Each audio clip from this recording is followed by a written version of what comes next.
one for local news, traffic, and weather for Ottawa and the Valley. This is City News 101.1 everywhere. It is Friday, February 17th. Good morning. I am Damilola Onime. Right now in Ottawa, -8, feels like -17. In Smiths Falls, it is -7 and feels like -12. And here's what's making news in Ottawa and the Valley. Just over a year after the Emergencies Act was invoked, the final report from the public inquiry is being released later today. We'll dive into the decision to take the unprecedented step to clear out the convoy protest that had occupied Ottawa for 3 weeks. City News parliamentary reporter Cormac McSweeney with the preview. The inquiry pored over thousands of documents and heard from more than 60 witnesses, including convoy organizers, police, and the Prime Minister. And now it comes to this. With this report, we're expecting the Commissioner to weigh in on the much criticized police response, the political decision-making, and whether or not the Prime Minister was justified to invoke the Act.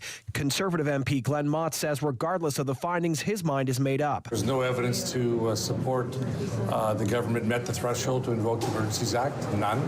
Public Safety Minister Marco Mendicino stands by the decision but is looking forward to the recommendations. Take whatever lessons that we can from it, work with the Public Commission to implement them. The Commissioner may suggest how to prevent this sort of situation in the future and how to change the Act itself to bring in more accountability and clarity if it has to be used again. Once the report is tabled, there will be a statement from the Commissioner and a news conference with the Prime Minister. Cormac McSweeney, Parliament Hill. With the weather forecast for Ottawa and the Valley, here is City News weather specialist Denise Andriachi. Partly cloudy conditions this afternoon. Highs near -6 for the afternoon.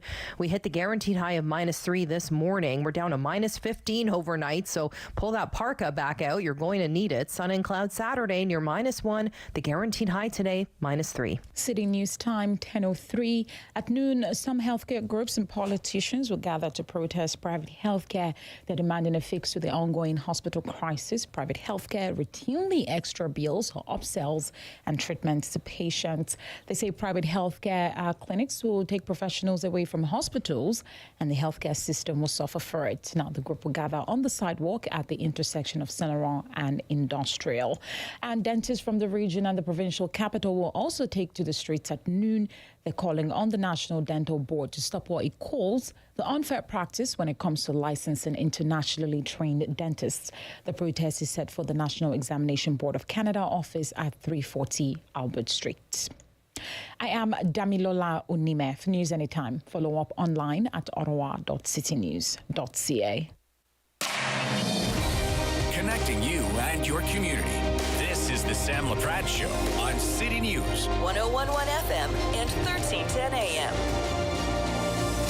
Well, happy Friday, everyone. Thanks so much for joining us here on City News. And if Don Lemon is listening, I am not past my prime. I am just getting going.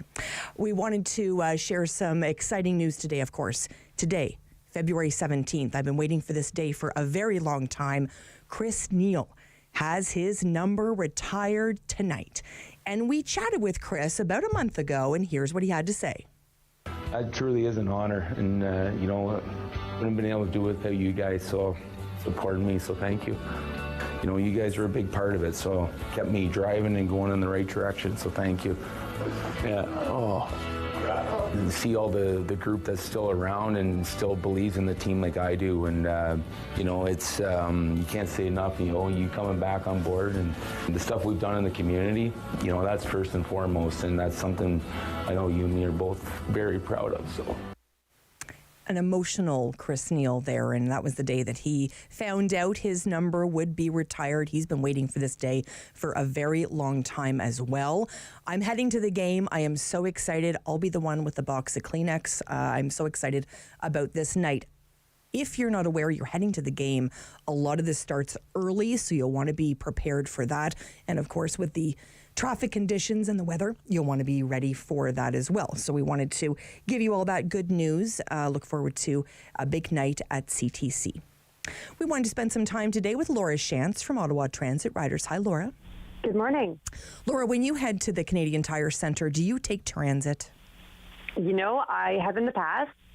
But when I have to take the whole family, I often take a car because it's simply cheaper to pay for parking than to pay for transit rides. out to CTC and 4 transit rides back home. It's true, and we're hoping to obviously change all that. We know that obviously LRT has been in the news a lot recently. Well, let's put it this way, since it all began, Laura, we know that this week was all about safety.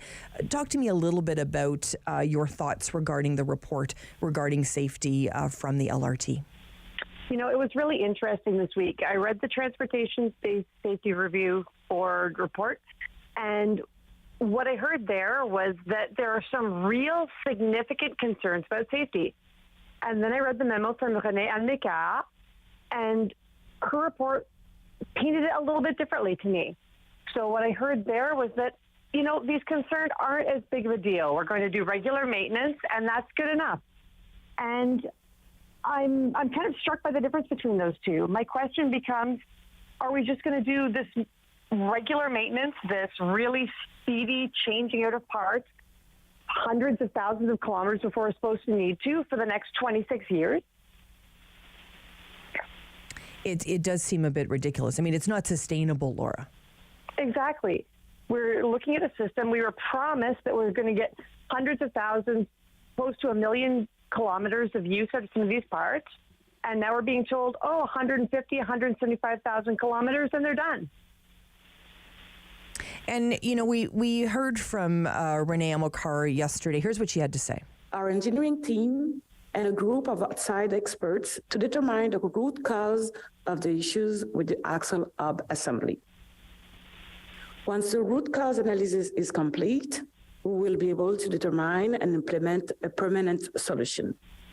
Because we deserve, the residents of Ottawa deserve a permanent solution. This cannot go on, Laura. It is a bit embarrassing, to be honest with you, aside from the fact that people feel sometimes unsafe on these LRTs.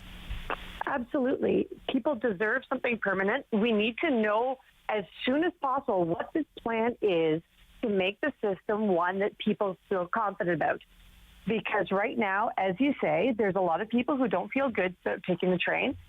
And thinking about just the cost of this long-term maintenance, they're huge. So what are we going to do to make sure we keep the costs in line? Because we know at the end of the day, whether it's on our property tax bill or at the fare box, we're all going to be paying for that. Yes, we are. So, Laura, do you take the LRT? Yes, I do. I don't own a car myself. My partner has one, but he needs it for work. So I take the LRT when I need to get across town. But there are days often when I prefer to bike or prefer to walk. And, you know, I often told people I take my bike on the train when I can, just in case something happens, should I need to be able to get somewhere and the train breaks down on me, because it's happened before. Yeah, so I mean, people can't live their lives also bringing another mode of transportation onto the train in Fair case enough. something happens. You know what I mean? Like when you say it like that, and I realize that you have to do that. I'm not poking fun at you at all. I'm saying that that is not a reliable system to think somebody has to bring their bike on a train in order to get where they need to go. That seems ludicrous. Can you imagine if that was New York City or Toronto or somewhere else in the world? I mean, they would never go for that, Laura. Oh, for sure. And part of the thing, too, is, you know, I'm very lucky. I'm an able-bodied person. What happens if I use a wheelchair or a walker or another mobility device? And this has been brought up time and time again. We've actually asked the question. We never really got a straight answer, to be honest, about what happens when something happens on the train. As we saw, there was about 37 or 38 people that one evening. Laura, you remember, you and I spoke, I think, the day after, where people had to get off the train. And it was you that actually brought it up and said, you know, Sam, what if somebody was using a walker or a wheelchair or some other sort of assistant device? How would they have gotten down the train? We did ask that question of Glenn Gower, and not to pick on Glenn. He's been very good about coming on, but he's just in the new chair, and he said, you know, it's something that he wants to look more into. But that should be something that is just, we should all know that answer, Laura, to be honest. Absolutely. And we should have known it on day one of this system, because riders who use wheelchairs, who use walkers, deserve to be able to take the train with the same degree of confidence as any other rider. Mm-hmm. They really need that confidence to know that if something goes on, They won't be treated like second-class citizens. They won't be left on the train when everyone else gets to leave, and that they're going to be properly taken care of in a manner that works for them. Because it really is the perfect storm for the LRT. Because, Absolutely. I mean, I don't need to tell you twice that obviously, people going downtown aren't using the public transit system like they were. So you have, less people taking the train. You have more incurred costs, challenges with safety.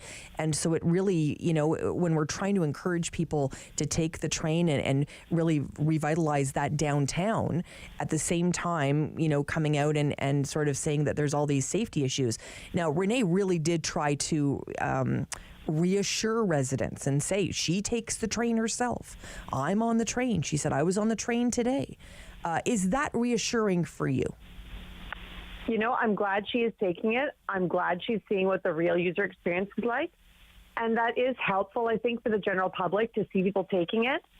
At the same time, I think part of the solution is just going to be that greater transparency.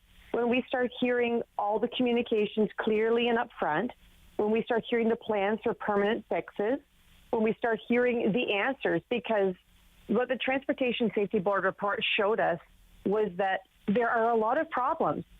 So, for example, what are we going to do, because the bogies were not built for a train this heavy that wants to travel this fast and around curves like this? So once we start hearing honest communication about, hey, we know this could be an ongoing issue, and it is an ongoing issue. So we have a real plan to make this right for you, to make you feel good about the train, to make you feel safe about the train. A clear campaign with proper communication, not just a, hey, public servants, take this again. Here's how you tap a Presto card. That's what we're going to need, is the clear communication with the real answers. Have you lost hope, Laura? I like to be an optimist. I like to think we can turn this around. I don't know what was in that agreement between the RTG and the city, but I really hope there's something in there for a long-term solution. Me too. I really do, Laura, because I love this city. And I just feel that this has been such a challenging time for residents and people that really depend on it every day. That's who I think about, Laura, not somebody that maybe once or twice takes it to the CRT says any sort of whether they're taking the train somewhere or buses somewhere. It's people that rely on it every single day to actually live their lives. That's who I think about when I think about the LRT and OC Transpo as a whole. Absolutely. And that's what needs to be center of mind for everyone. The fact that public transit, whether we want to call it or not, is an essential service for many people in our city. Laura, thanks so much. You've been very generous with your time as always. My pleasure. Laura Shantz joining us today from Ottawa Transit Riders. When we come back, Councillor Ralston King will be here. Stay with us on City News. Sam Laprade will be right back on City News. 101.1 FM and 1310 AM. Join me for Season 3 of Paula Roy's Favorite Foods.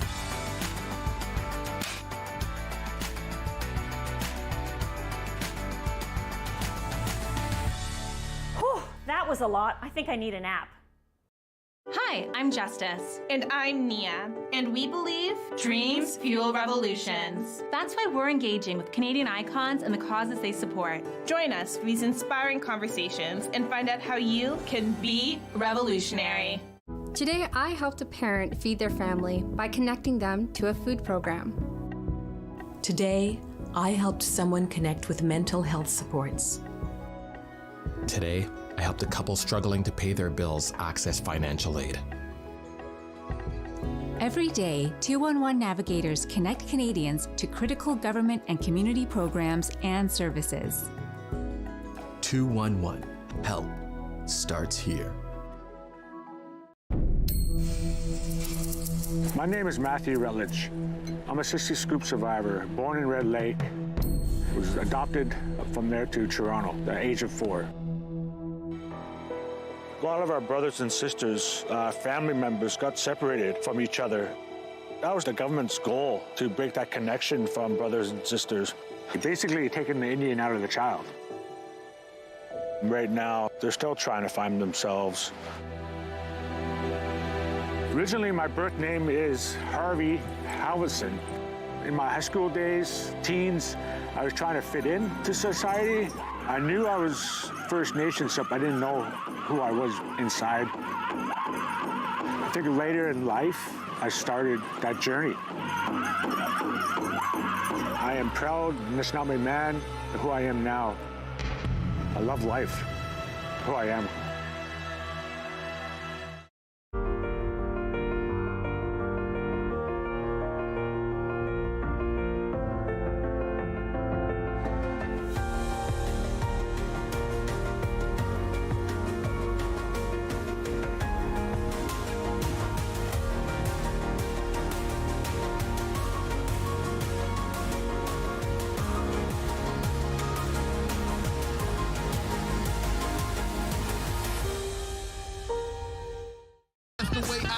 My skill sharpened, cause I've been here sharpening. What's going on, y'all? It's Jay Morris, aka your favorite light skin, and you're gonna check out my performance on Encore Ottawa 3 coming up this week. Let's go. All again, murderation, 911, call it in. Neon murder every.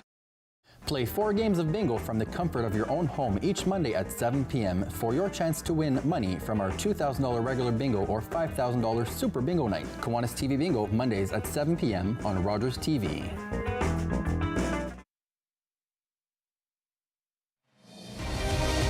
Laprade Show continues on City News. 101.1 FM and 1310 AM.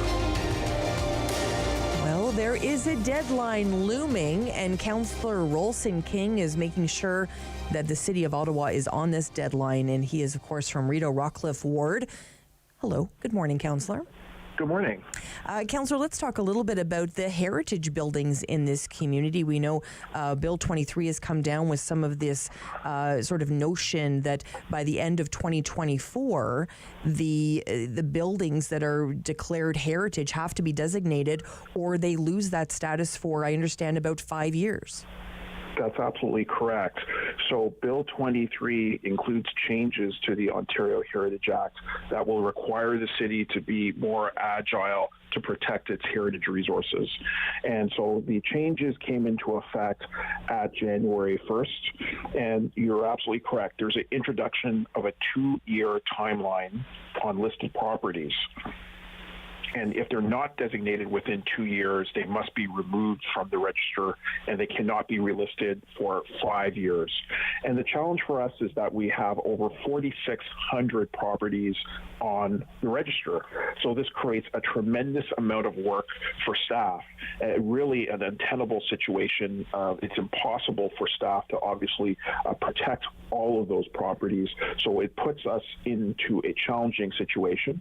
But staff, our heritage planners are going to work on a plan to ensure that we designate at least the most important properties that are under direct threat of demolition. Councillor, what's the objective of the province for putting such a tight timeline? I mean, this can't be the only municipality that has 4,600 designations. Well, the consequence of Bill 23 is that many listed properties will simply be thrown off the register. So the province hasn't explicitly stated that that is their intention, but that is what will happen in fact. And that's not just in the city of Ottawa, it's in multiple municipalities. So I said very clearly that ideally municipalities want to promote, protect, and preserve our city's built heritage. And the tool that we have to do that with is the Ontario Heritage Act. And I would agree with community members that Bill 23 simply gutted in the way that it's structured all of those heritage protections, especially around individual designation of properties. And when it comes to, the Ford government, where's this coming from? What's the benefit to the province? I don't understand. Well, this could have emerged because of development demands in the downtown core of Toronto. So once again, Ottawa is being ignored, or is basically challenged because of policy making in Toronto around designation, especially around transit-oriented developments there. We don't have that problem here in Ottawa, of course. So other municipalities, including Ottawa, throughout Ontario, are really having a challenge with this because we don't see it as reflective to our local needs and to the understanding of the contribution of heritage resources in our municipality. Are you appealing to the Premier to sort of back off then? Well, we did appeal generally around all sorts of issues concerning Bill 23.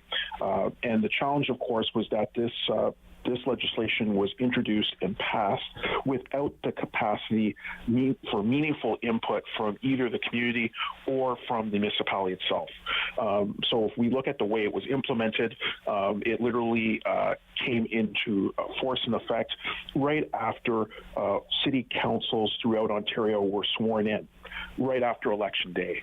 And so that's not helpful. It's not useful because it doesn't allow us enough time to react to the challenges that we're seeing in the bill, and those challenges are directional, they're creating a scenario that's difficult, not just with heritage, but also with the way that the municipality undertakes its financing through wholesale changes to development charge frameworks. So this is not just focused on heritage. There's lots of problems around the idea that growth pays for growth, and that idea has been removed from the municipal finance framework due to Bill 23. So there's a myriad of problems, but the key is the city is responding. City staff are working on responses, and in terms of heritage, we expect a report to come back to Built Heritage Subcommittee talking about how staff will respond to this challenge. Mm-hmm. Well, we'll definitely be following this story very closely, Councillor. I appreciate your thoughts on that. Well, I have you. We received, of course, the report yesterday regarding the safety of the LRT. Is the LRT safe in your mind, Councillor King? Well, I ride it. So, I mean, I wrote it this week.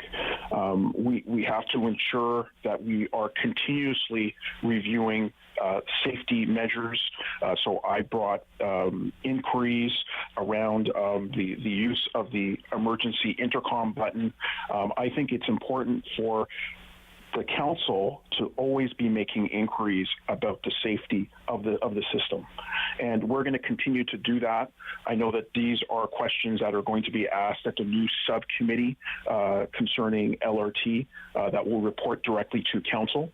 But the safety and the reliability of the system is key, and that requires continuous oversight, not just by the professionals, the engineers, and the safety officers that are involved, and the Transportation Safety Board, but also council. So we're going to continue to ask those questions. But I rode the train just a few days ago. Councillor King, thank you so much always for your time. Thank you. Councillor Ralston King joining us today, City Councillor for Rideau Rockcliffe Ward. Well, we wanted to laugh a little, so we're hanging out with Michael Maitman, president of the Ottawa Cancer Foundation. How are you, Michael? I'm doing well. How are you? Good. The Ottawa Regional Cancer Foundation is always doing some incredible work, and I hear you've got a new event happening. Yeah, we've come up with a new event called Laugh for the Cure. I think we all need to laugh. A lot of us know you as a very funny person, actually. So, Thank you. Yeah, we need that for sure. And, cancer is a very serious subject, but, we want to have fun. And so the idea here is we're bringing together 5 pros, comedians who are going to train 5 Joes. So just regular people in the community who think they're funny.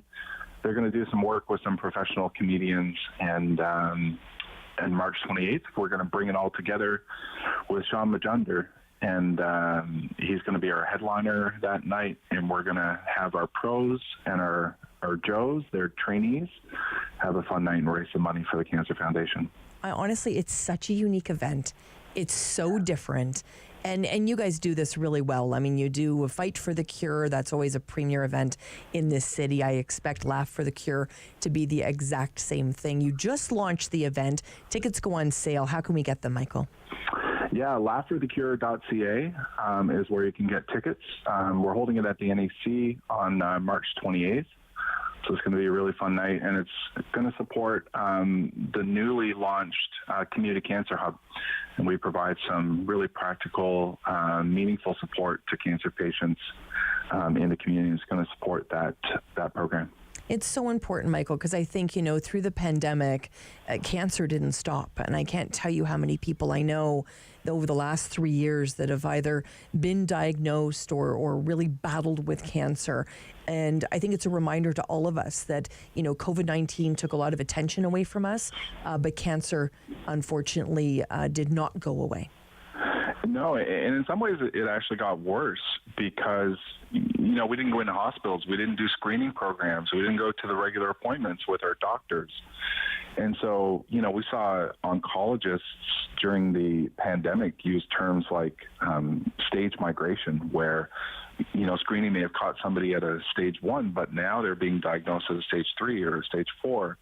And so we're finding actually that there are a lot of people coming forward with cancer cases now as the pandemic is winding down, and that those cases are actually more significant, more progressed. So that's what we're dealing with now. And this community hub is all about supporting cancer patients with information about, where to go, what their treatment looks like, supporting them with anxiety, with mental health, with wellness, nutrition, all the things that they need to do to be successful in their journey with cancer. Thank heavens for the Ottawa Regional Cancer Foundation. I've said it time and time again. You do incredible work. This is just another example of ways to bring the community together. Laugh for the Cure. Michael Maben, I know you'll be there. I will be there. Hopefully they'll let me tell some jokes. I have a couple of good ones. So, Fantastic. Well, that sounds like a lot of fun. We'll head on the website and get all the details. Michael Maben joining us today, president of the Ottawa Regional Cancer Foundation. When we come back, we're going to talk about John Tory with my colleague, Kevin Meisner. Stay with us here on City News. Sam Laprade will be right back on City News. 101.1 FM and 1310 AM. Bum, bum, bum, bum, bum, bum, bum, bum. $20. $20. We're on the line for $20. This week on Simply Cooking by Chef, simple salads that will last all week in the fridge, give you a burst of flavor, and will please a big crowd. I'm Wendell Clark with a word about winning. We all know it takes a team effort in any sport and with any challenge. You can be a part of the winning team that shuts out impaired driving. Whether you're out on the town or just hanging out with friends, drink responsibly. Always have a plan for a safe ride home for yourself, your family, and your friends. You'll be helping to shut out impaired driving. Visit ArriveAlive.org to find out more. Arrive Alive. Drive sober. Hi, I'm Meg from AIM Fitness, and I'm here with my buddy Fit Finley. Join us every week for Fit Over 50. We'll take you through some low-impact and high-intensity workouts designed to improve your strength and your balance. All you'll need is a resistance band, some light hand weights, and also your water bottle and a sturdy chair. Tune in right here on Rogers TV and let us be part of your weekly routine. Hello, I'm Jim Deeks, host of Canada Files. I hope you'll join me each week for interesting and informative discussions with some of Canada's most impressive people. Ladies, leave your man at home tonight. Hi, this is Dominique Orley. I'm a part of Encore 3, and be sure to catch my set this week. We are going downtown, leaving out all your stress and your sorrow. Number 1 for local news, traffic, and weather for Ottawa and the Valley. This is City News 101.1 everywhere. It is Friday, February 17th. Good morning. I am Damilola Unime. Right now in Ottawa, drifting snow -8 feels like -17. In Smiths Falls, -7 feels like -12. And here's what's making news right now. The federal government says it supports calls from Canada's premiers to review healthcare funding every 5 years. This comes after the provinces accepted a $46 billion addition to health funding from the feds. Federal Health Minister wrote a letter to his counterpart in Ontario. In it, he says the new Liberal agreement will include working towards goals, including more healthcare access for underserved groups.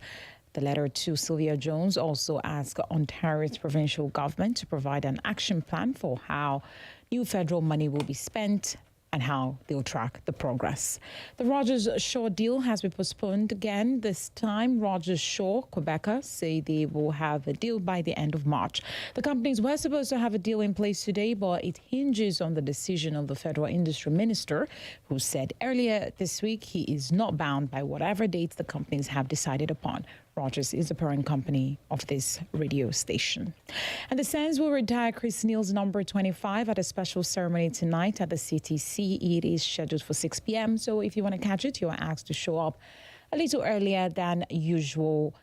Puck drop is at 7 when the Sens face off with Chicago. City News time is 10:32. I am Damilola Unime. For news anytime, follow up online at ottawa.citynews.ca. The Sam Laprade Show continues on City News. 101.1 FM and 1310 AM. Thank you for joining us here on City News. We've got lots for you today. We're going to be connecting with countertenor Edward Button. The King Singers are coming to Ottawa tomorrow. We're going to get a chance to chat with them. We're also going to chat with Adam Lejeunesse. He is the Irving Shipbuilding Chair in Canadian Arctic Marine Security Policy.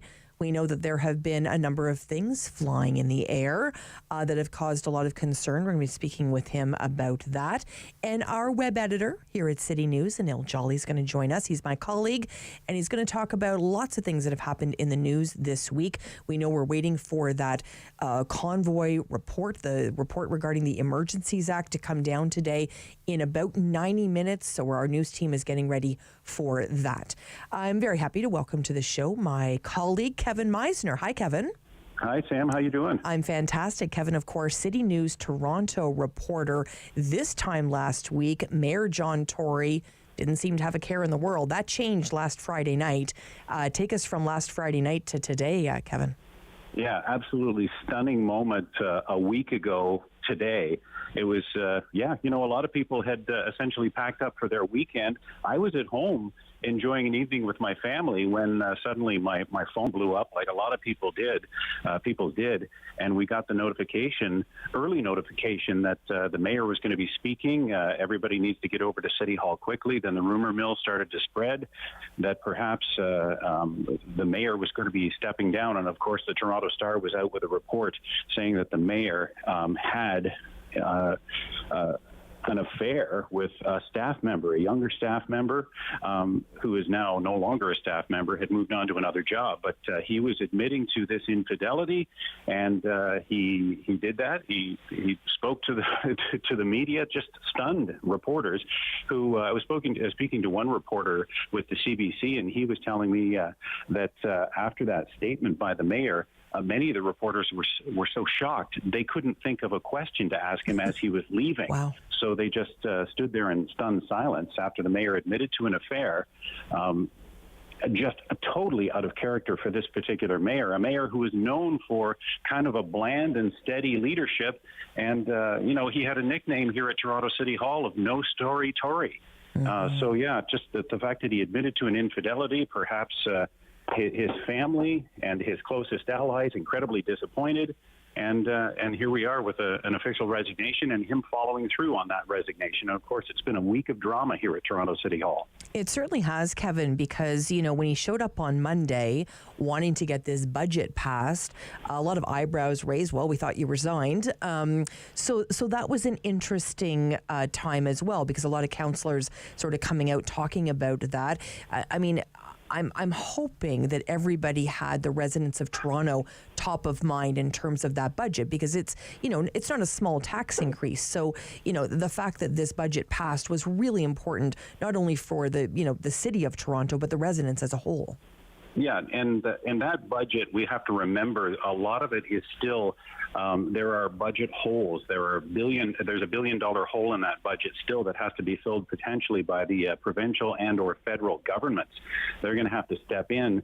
And one of the key dynamics here is the fact that John Tory, as the mayor, would be key in facilitating money from the provincial government, from the Ford government. And with him stepping down, does that still happen? What is the dynamic? What happens is that still going to be facilitated by the deputy mayor, who steps in on a temporary basis. So it's kind of interesting what happens there. $16.2 billion spending plan for the city of Toronto that had to get through. It was key to get more money for Toronto police. Of course, the city at this time, a lot of people are suggesting it's a city with a lot of problems. We have a housing crisis. We have an affordability crisis. We have high inflation. Of course, we have issues with security on the TTC. It is just a situation where a lot of people are feeling a little lost, and they were looking for leadership from City Hall, and we've lost leadership at its highest level. Well, and I think when you think about electing a mayor for a third term, there is sort of that, people do relax a little bit, right? We don't have a new person at the helm. It's, going to get us through this tough time, got us through COVID, get us through this sort of challenging time in terms of inflation. And then to have the, sort of rug pulled out from underneath the feet of residents and council. I mean, it's such an important role, not only for the city of Toronto, but you make a really good point about the province, the relationship with the province. We all look to the province as well, obviously here in Ottawa. I mean, those are the two big cities. We, to have something so dramatic happen in Toronto has really caused a ripple effect across the whole province. And we do know that the Premier Premier Doug Ford is going to be watching this very closely. Of course, he started his political career as a city councillor. He ran for mayor unsuccessfully against John Tory. Despite that fact, these two gentlemen have worked together well when it comes to common interests and helping the city of Toronto. Of course, there have been conflicts as well with the Premier stepping in and using his powers to limit the size of Toronto City Council and cut the budget, that sort of thing. But even so, those two men have worked together. Those two leaders have worked together to, in the past, fill budget deficits here at City Hall. And I do know that the Premier's going to be watching very closely. He just the other day said that he did not, in his terms, want to see a lefty mayor get into power in the ensuing by-election, which is going to be coming in a matter of months. So apparently quietly behind the scenes, he and his team are actively kind of picking their favorites and trying to work on campaigns for those individuals too. We'll have to see how that shakes out. So, yeah, a lot of uncertainty heading forward. And, here we are with a mayor in the city of Toronto, Mayor John Tory, and we're into the final hours of his tenure here. And it's kind of sad too, just the fact that I feel like this is all Mayor John Tory is going to be remembered for in the minds of a lot of people, is this scandal, this affair scandal, when he did provide pretty steady leadership during the pandemic, and he has a number of things that he can rest on when it comes to his laurels, but sadly this is going to overshadow everything going forward. Very unfortunate for sure. Any sense, Kevin, I know it's early, but any sense of what it's going to cost to have this by-election for a new mayor? Yeah, we've checked with the city clerk's office and the election services office here at Toronto City Hall. They have not given us an accurate estimate, but some of the councillors are suggesting in the ballpark of $18 million, which is not a small amount of change. That is a lot of money, and that has to come out of the coffers here. That's got to be added to this budget that just got passed. I mean, there are some reserve funds that they could probably dip into, but certainly not. This is not a cheap prospect for the taxpayers of the city of Toronto to once again have to go to the polls, and this is going to be a citywide election, of course. This is not, we've had by-elections before to fill a vacant seat in a ward for a council seat, but this is going to have to be citywide. This is going to have to be citywide, and we do expect there are going to be a lot of people running and actively campaigning for this position now that it's wide open with no incumbent in the running. Mm-hmm. And it's hard to hear that number of $18 million. I mean, we just had a conversation with the Honourable Minister of Housing, Ahmed Hussein, who talked about in Ottawa here, with $18 million, you can build 48 homes for people that don't have a home right now. So, you know, $18 million can go a long way to change a lot of lives, where in this case, you know, Mayor Tory changed his life, and it's in the most negative way, and it's just so sad to see the residents of Toronto have to sort of bear the cost of that as well. That's very, very challenging for people. Was there any sense, Kevin, from anybody, do you think? I mean, I've heard a few sort of rumors and stuff, but any sense of somebody saying, listen, you know what, he made this mistake, but he could continue to be mayor? Yeah, we heard that from members of the public. We also heard that from, I would estimate, at least half of the councillors sitting on council, actively led by quite a few. I mean, Councillor Burnside was among them, Pasternak, the Speaker of Toronto City Council, Francis Nunziata. They all came forward and said that they felt, for the sake of the continued stability of the city of Toronto and its council, that perhaps the mayor should stay on. I get the impression that John Tory never intended to stay on at all. I think he wanted to stay long enough to see this budget through, and then he can take a step back and work on his personal situation. I don't for a minute believe that John Tory is a vacillating type of individual. I think he's a man of his word. So I think when he issued that resignation a week ago, he did indeed plan to keep that promise. But yeah, there was activity afoot all week long. Councillors in private meetings with the mayor, sitting down with him, saying, "Can you reconsider? Have you thought about what this could mean?" But yeah, in the end, he was unmoved, and he confirmed his resignation after that meeting, and then effective 5 o'clock today. It'll be so interesting to see if we see John Tory in the future in any public role. Kevin, I really appreciate your time. You've been generous today. Thank you. No problem. Thank you. Kevin Meisner, of course, my colleague at City News Toronto, reporting on Mayor John Tory, his last day, final hours. We'll be following this story closely, because even though it's happening in Toronto, it certainly does impact all of us here in Ontario. When we come back, we're going to talk a little ringette. Stay with us here on City News. Sam Laprade will be right back on City News. 101.1 FM and 1310 AM. Join me for Season 3 of Paula Roy's Favorite Foods.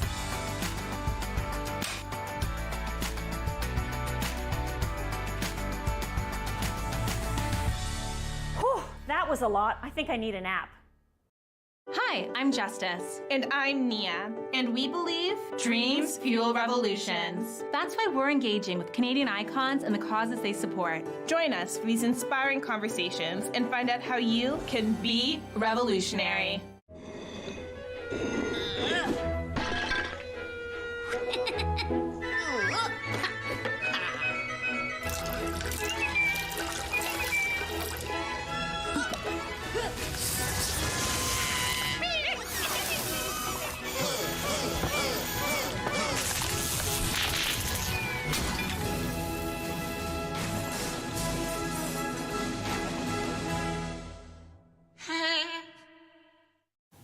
On Friday's Daytime Ottawa, City Councillor Steve DeRoche joining us on the show. We're going to talk about how you can get involved in the City of Ottawa's budget consultations. Also, the director of an Oscar-nominated short film is going to be joining us on the show. We'll talk about that short film, the excitement, of course, of being nominated for an Oscar, and that's all ahead of their screening at the Bytown Cinema. All that and more on Friday's Daytime Ottawa. Hey folks, it's me, Giovanni Patini, the host of the RTV quiz show, the hottest show on television. It's the hilarious quiz show where you, the viewers, play for valuable non-existent prizes. It's got great trivia, fun facts, and a lot of laughs, all blended together in a perfect cocktail of edutainment. So join us Wednesdays at 7:30 right here on Rogers TV. Nice. The devastating earthquake that struck Turkey and Syria has left thousands of people dead, and many more have lost their homes. Millions continue to be in need of emergency assistance. The humanitarian coalition is responding to the urgent needs. You can help. Donate today at together.ca. That's together.ca. The Humanitarian Coalition. Together, saving more lives. That's the way I kill my skill sharpen, cause I've been here sharpening. What's going on, y'all? It's Jay Morris, aka your favorite light skin, and you're gonna check out my performance on Encore Ottawa 3 coming up this week. Let's go. All again, murderation, 911 call it in. Me, I murder every.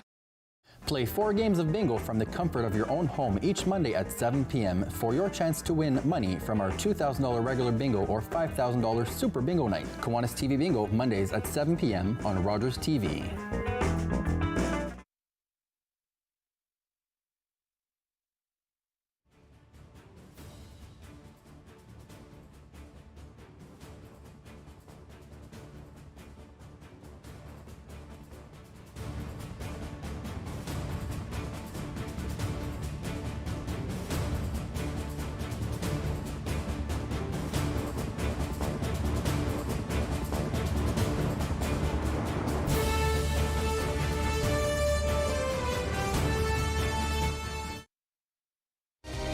Laprade Show continues on City News. 101.1 FM and 1310 AM. Thank you for joining us on City News. I wanted to spend a little time talking ringette today. Kim Gertler joins us and Alexa Gertler. Hello to you both. Hello. Hi. Kim, tell me a little bit about Ringette for All. Oh, Ringette for All is a ringette team for children who don't feel they fit in mainstream sport. It's for children who have cognitive and physical disabilities and children who face all kinds of barriers, also perhaps cultural. We have some new Canadians on the team. It's an awesome team with awesome kids, and it's a great program. That's fantastic. Alexa, what do you think about Ringette for All? Oh, I also think it's amazing. I'm actually the coach of the team, so I have the ability to get to know the kids really well, help them grow their skills. It's really awesome for these kids who often haven't been able to play on a team sport before to have this opportunity. Well, that's fantastic. I'm going to call you coach from now on then. That's fantastic. Kim, how did it all start? You know what? It started in 2019 when Alexa and I participated at an inclusion summit hosted by the Ottawa Sport Council. And we heard from families who had never been able to find opportunities for their kids in sport on a team. And we also heard from a few different sport organizations who are providing these kinds of programs and heard how incredible it was. And then we just thought, you know what? This is something we need to do for Ringette. And Coach Alexa, tell me about your players. Oh my goodness. So we started with 7 players and have grown the team to about, I think it's 15 now. Like my mom said, it's kids with various disabilities, new Canadians, individuals with low socioeconomic status. The age ranges from about 4 years old to our oldest player actually being 22 years old. So really, it's a huge variety of players. Everyone gets along. It's a lot of fun to be part of the team. And I'm seeing this team picture, Kim. There's a lot of smiles here. And I would assume not only smiles from players, but this would be really impactful for parents as well, that maybe thought this wouldn't be a reality for their child. You know what? You're so right, Sam. The program obviously makes the kids feel great about being part of the team, but it's also the parents who've developed a support system amongst each other, and they get to see their kids participating in programs. Like they get to wear a jersey when it's Jersey Day at school, which it's something you take for granted, right? They have team toques, we have team T-shirts, we have team parties. It's an incredible opportunity to provide that team environment that is so important for human development, right? So it's a benefit to those kids and to the parents, and also the on-ice volunteers are U16 and U19 players from the City of Ottawa Ringette Association. So for those kids to be able to spend time with our Ringette for All kids is a huge advantage and benefit to these kids also. So it's a win-win all around, Sam. And Coach Alexa, if someone's listening right now and they're thinking, oh my heavens, like that would be perfect for my kid, what happens next? Oh my goodness. First of all, that'd be amazing. We always want more players joining the team. You can visit Ringette for All. We have a website, so it's through the Cora City of Ottawa Ringette Association website. If you look that up on the internet, you'll see the Ringette for All tab, and there's an apply button. If you want to try just one practice, just one game, you can come out. We're super inviting. We want you guys to try it out.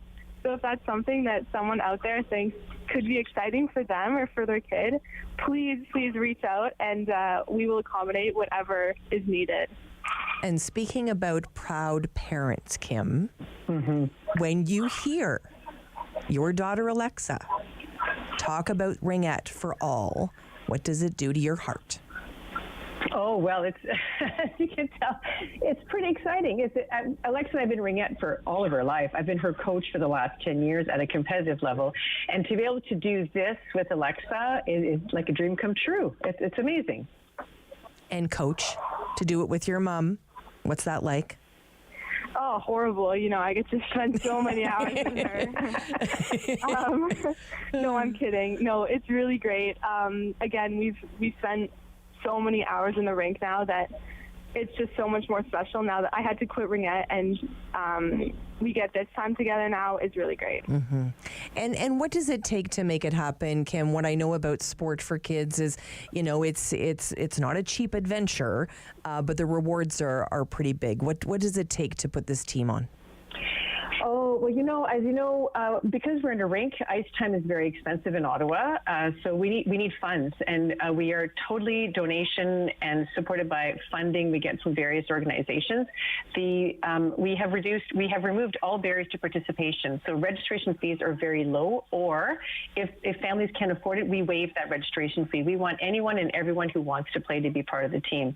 So there's that financial component to it. There's also, we're always looking for volunteers to come on the ice with our kids, because we try and provide one-on-one volunteer support. We call them our on-ice buddies, to do that one-on-one coaching, because each one of our kids is at a different level. We have from 5 to 22-year-olds on the ice. Again, some can skate, some can't, some do their own thing, and some are very much developing their Ringette-specific skills.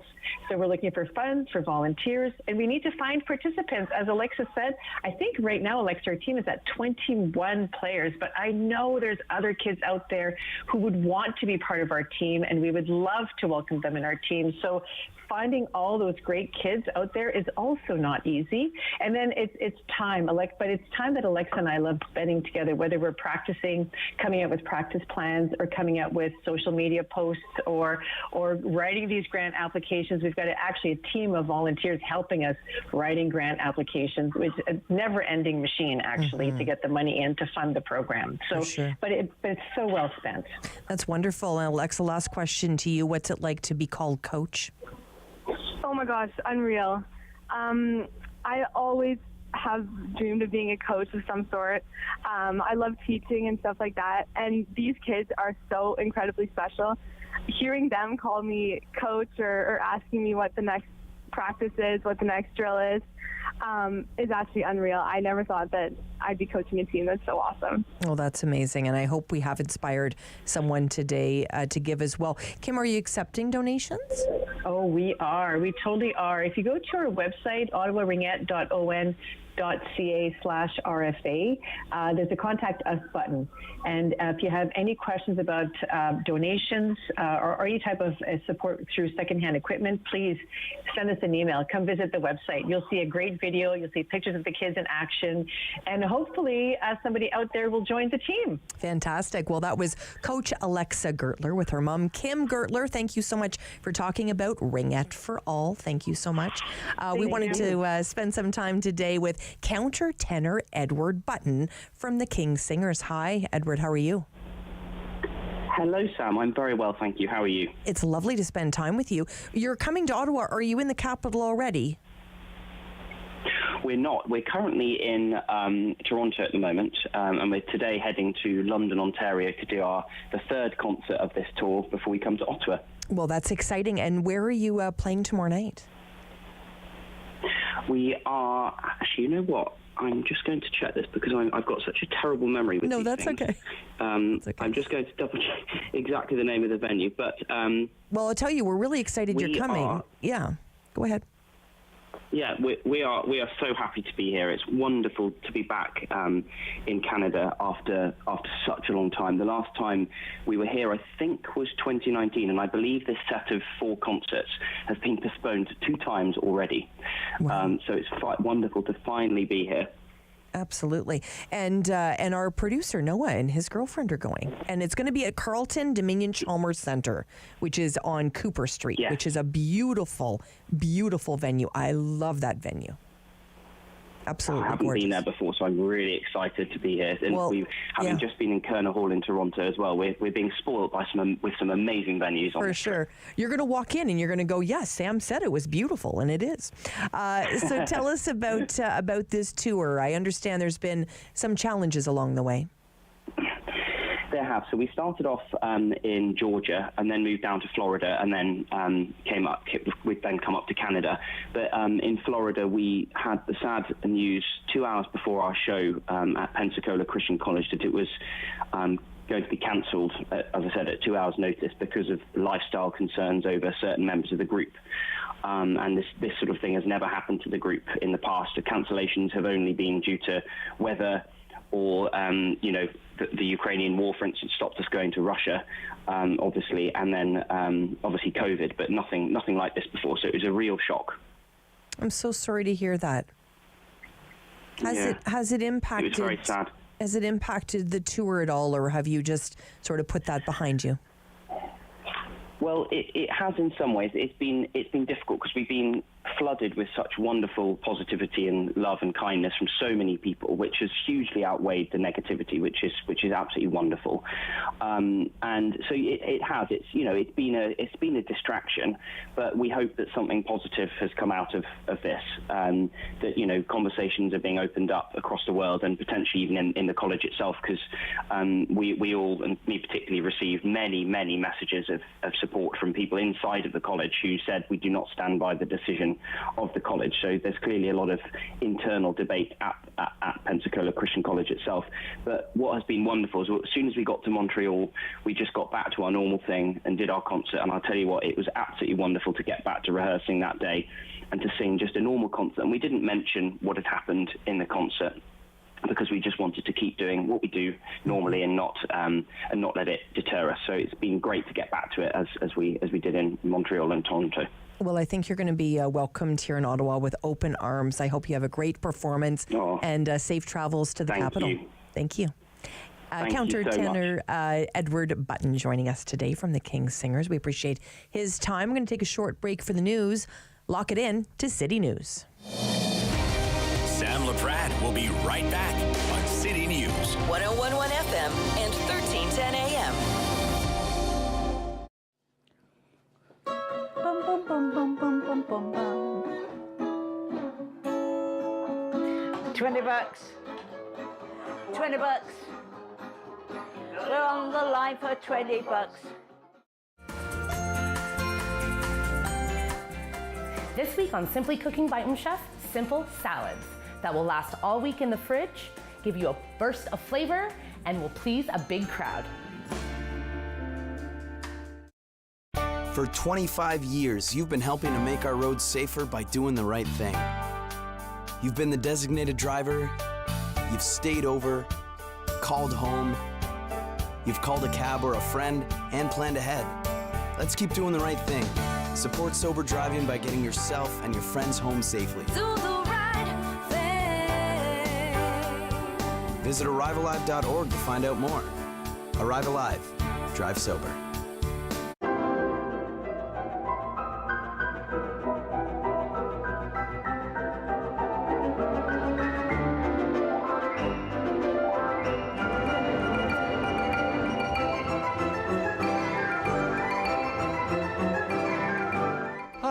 I'm Julian Armour from Music and Beyond.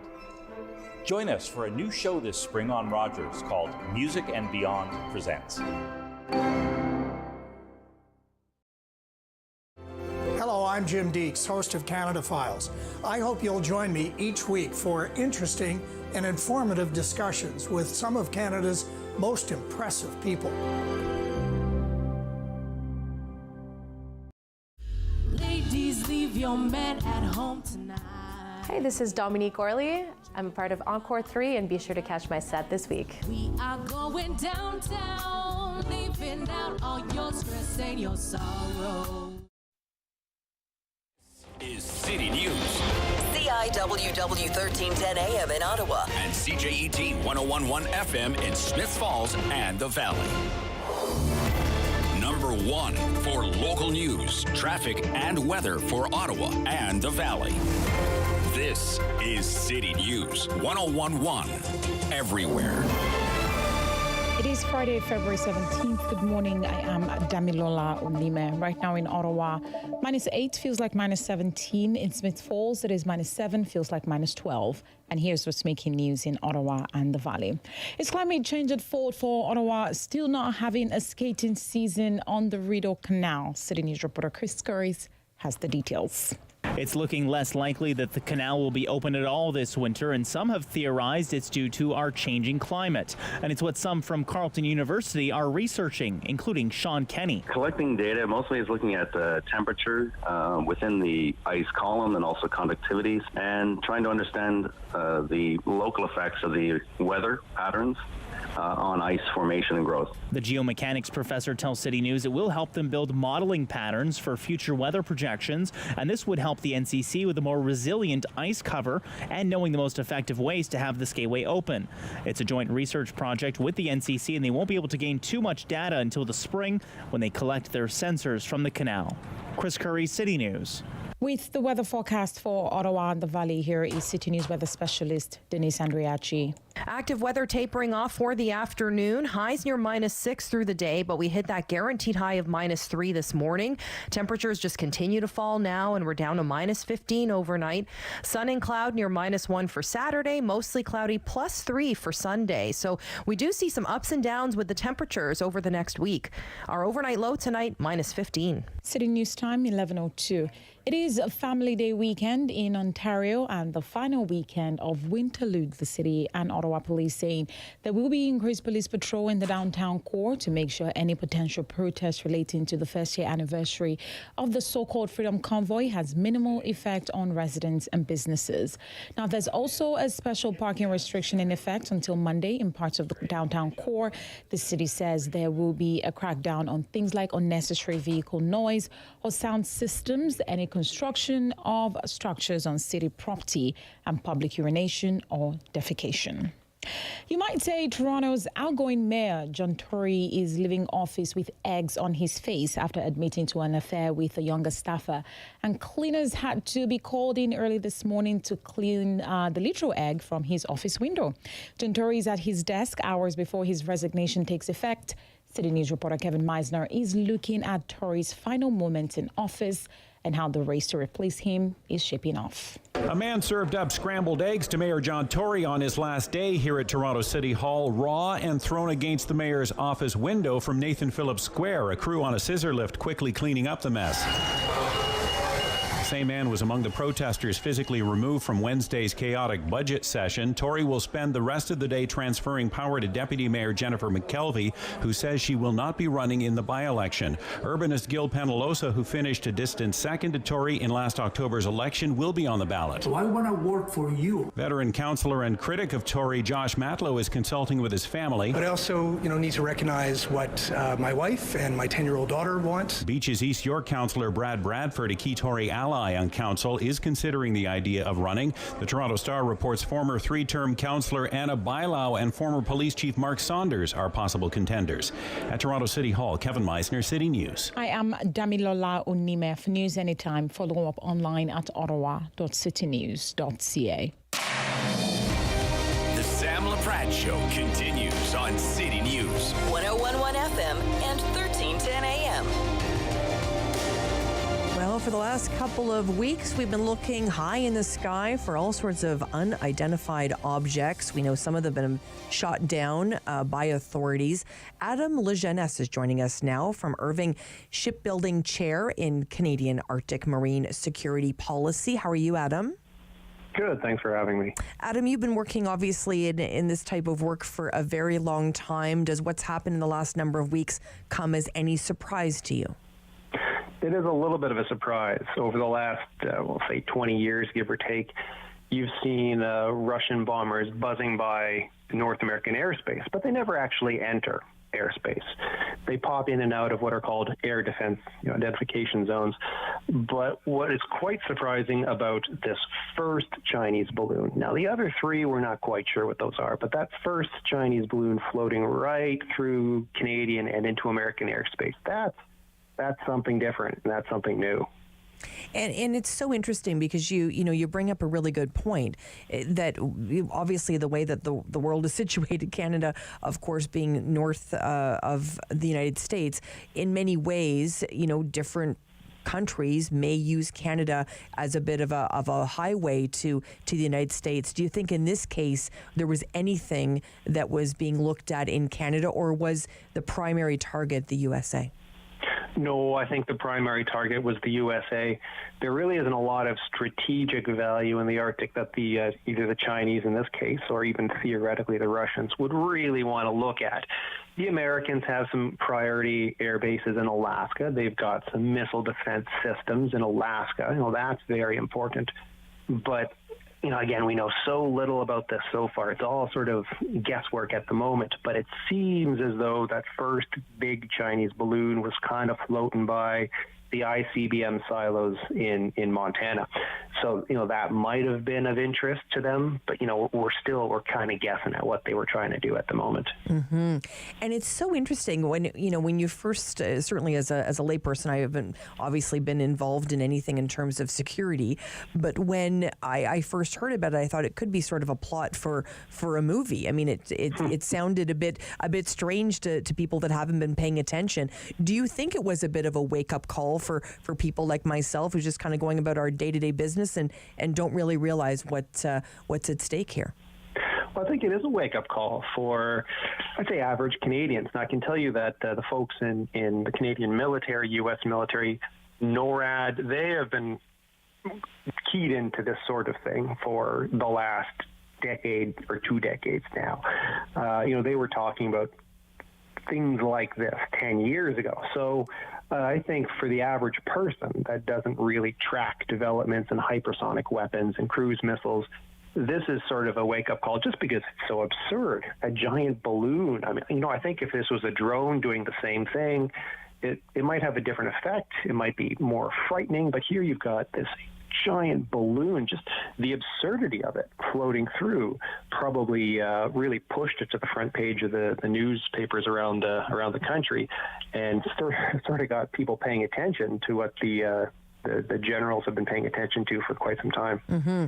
And I think when you think about balloon, you think, okay, but then when they tell you it's, 3 times the size of a school bus, you're like, okay, well, that's quite a balloon, right? I mean, it's massive. It's massive. So obviously some of it's been recovered. I don't know if all of it's been recovered. I've been hearing different reports on it.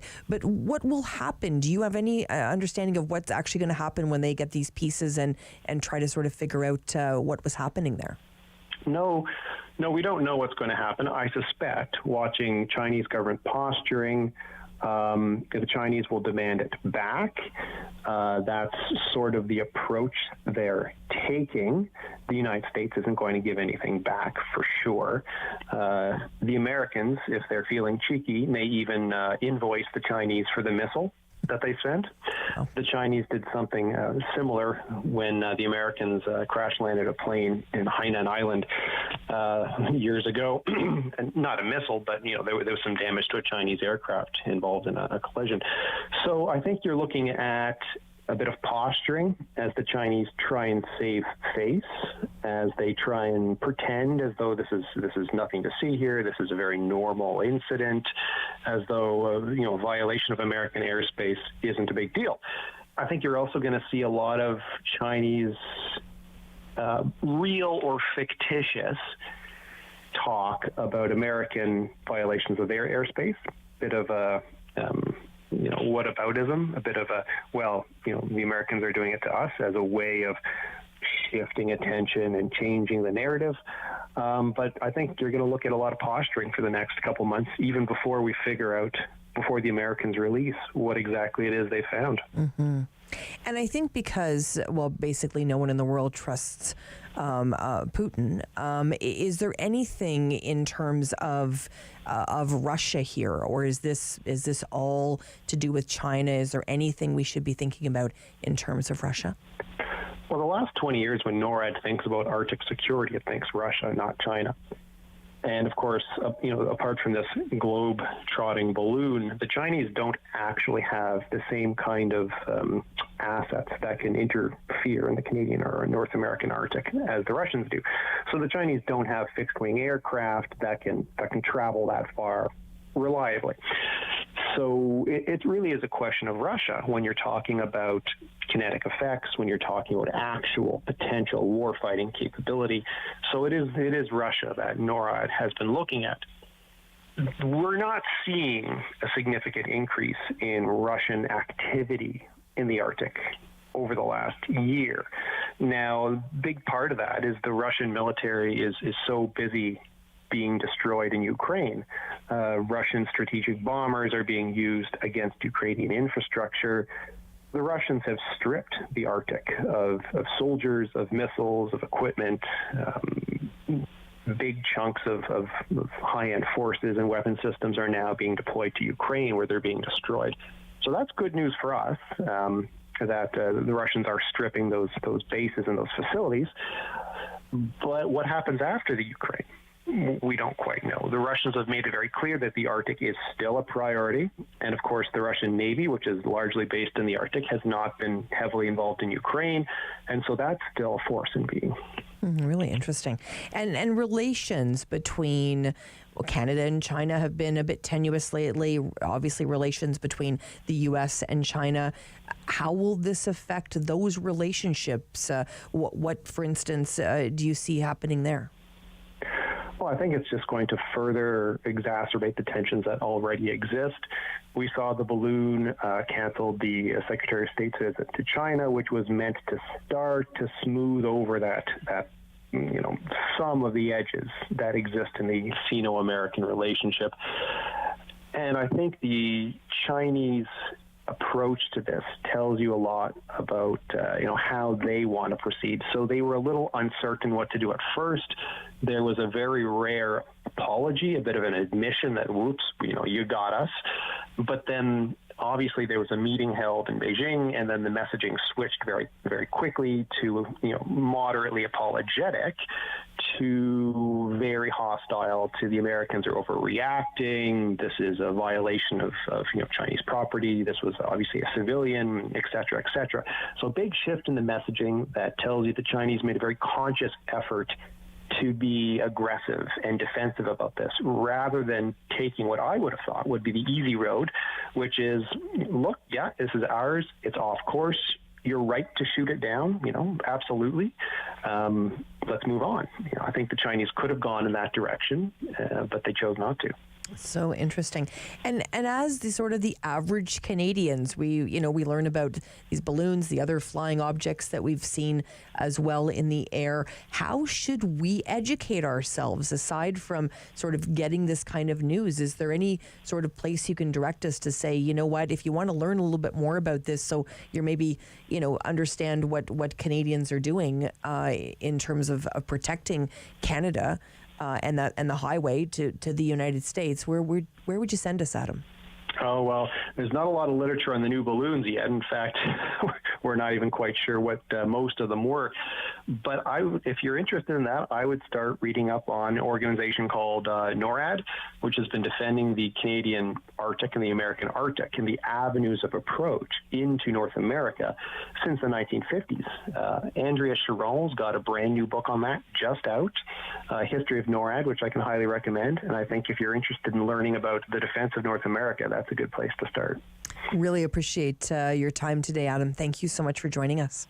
Oh, my pleasure. Thanks for having me. Adam Lejeunesse joining us, Irving Shipbuilding Chair in Canadian Arctic Marine Security Policy. Appreciate his time very much. When we come back, my friend, my colleague, Anil Jolly will be in studio talking about those top news stories of the day. We're going to talk about the serious stuff. We're going to talk about the fun stuff, too. Particularly Chris Neil. The big night is tonight where his number will be retired at the CTC, a beloved Ottawa senator. We'll talk a little bit about that as well. Stay with us on City News. Sam Laprade will be right back on City News. 101.1 FM and 1310 AM. Join me for Season 3 of Paula Roy's Favorite Foods.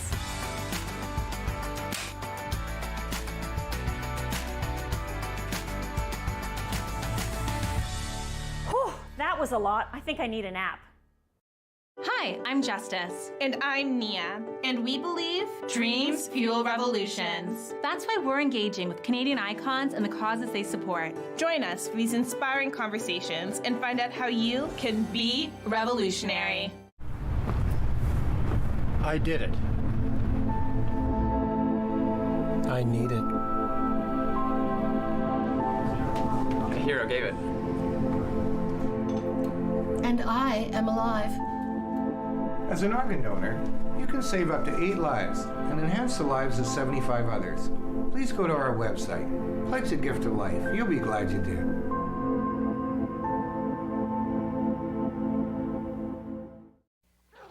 Jean-Marie! Fire! The neighbor's farm is on fire. It's almost to the road. It's heading for us. Help me get the animals out of the barn. The fire's getting closer. I'm on the horse. The house is burning. Get out to the river. Get up. Can't leave everything. Careful. Don't fall. Come on. We have to hurry. Hurry.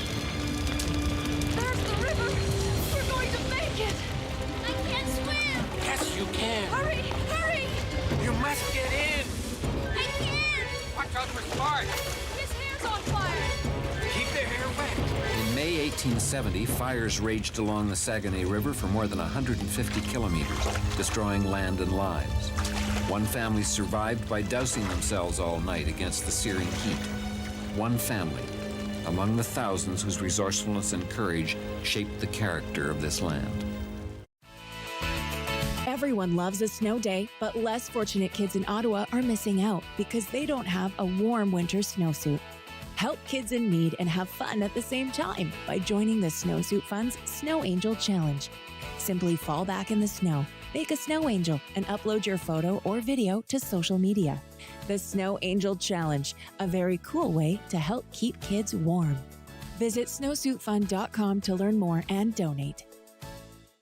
That's the way I kill my skill sharpen, cause I've been here sharpening. What's going on, y'all? It's Jay Morris, aka your favorite light skin, and you're gonna check out my performance on Encore Ottawa 3 coming up this week. Let's go. All again, murderation, 911, call it in. Neon murder every. Play 4 games of bingo from the comfort of your own home each Monday at 7 p.m. for your chance to win money from our $2,000 regular bingo or $5,000 super bingo night. Kiwanis TV Bingo, Mondays at 7 p.m. on Rogers TV.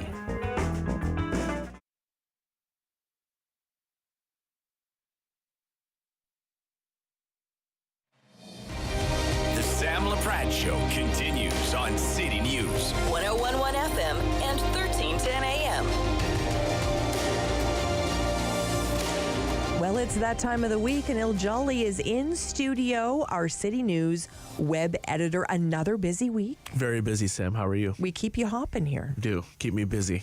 We know that the LRT, is there a week that you haven't covered something about the LRT? No, to be honest, it's at least once a week. I can say once, maybe twice a week since the beginning of the year we've had an LRT story going up. Yeah, absolutely, 100%. So we know that Renee Amilcar spoke yesterday regarding the safety of the LRT. Here's what she had to say. Since day one, I have been committed to being transparent with council and our customers.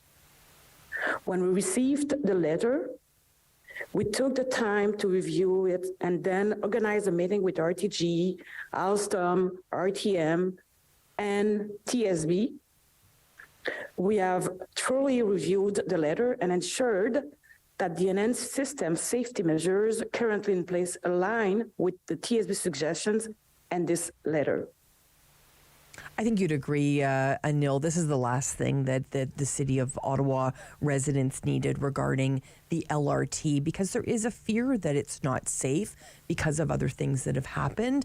The equipment has failed, various things have happened in terms of the LRT. She's really trying to reassure us, right? I mean, this is an important story for us here. Yes, and I can respect the fact that, she's reassuring residents that it's safe, but that's complete opposite from that TSB report. That TSB report clearly stated, unless something's done, there's still safety concerns that are still running on that train. So you have to imagine what the residents of Ottawa, people that rely on that system every day, are thinking, oh my goodness, again, here we go again.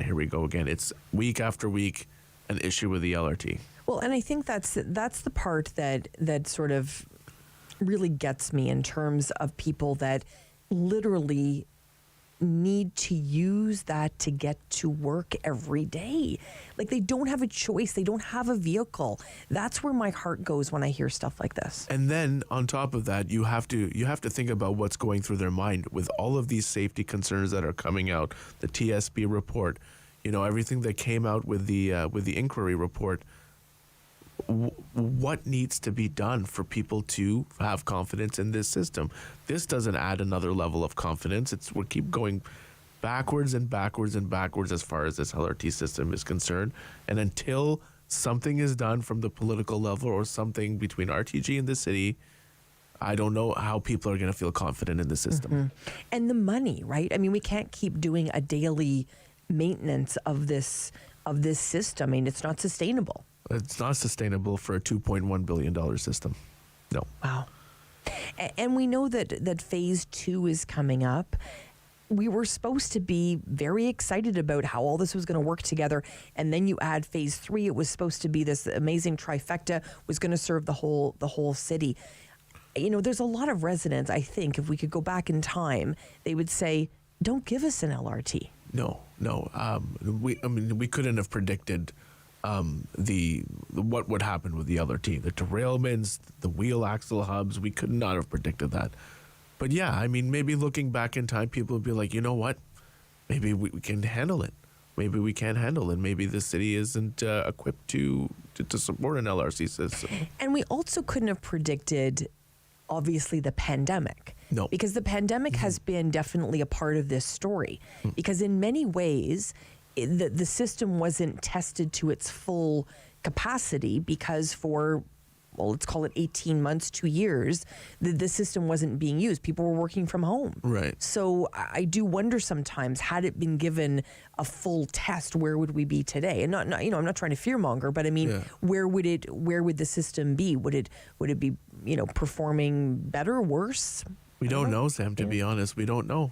You're right with that part. It wasn't being utilized as much, just like our transit system wasn't being utilized as much as well. But to be honest, with the LRT system, I don't know where we go from here. And to be honest, you can sense the frustration from the people that use that system. It's just boiling on top issue on top of issue on top of issue. So. It just seems like there's just been a lot for the people of Ottawa, right? I think some people have had it worse than others. I think there's people living, in other parts of the city that are like, it's okay for me. I have a car. I wasn't part of the convoy. I didn't hear the honking and all of that kind of stuff. But I think there's a number of people in this city that have really suffered in the last number of years. Let's talk a little bit about, in about 36 minutes from now, that report from the Emergencies Act inquiry is going to be brought down. We have been waiting for this. Yeah. I know you're primed to receive this. Our colleague, Cormac McSweeney, of course, has been working very closely in sort of an embargoed situation where he's been reviewing it this morning.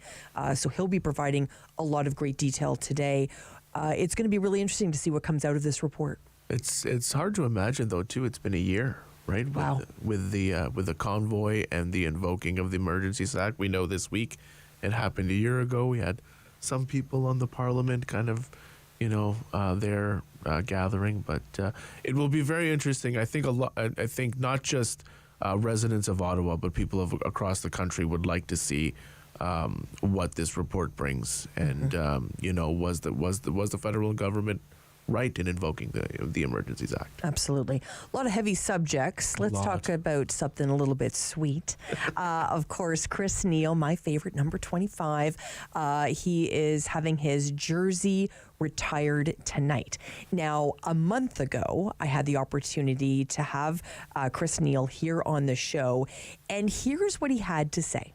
I didn't play the way I did or do what I do in the community for that recognition. And, but for people to, put me up on that pedestal with Alfie and Philly and before Frank Finnegan, that's up there. That's an unbelievable company that I'm going to the rafters with.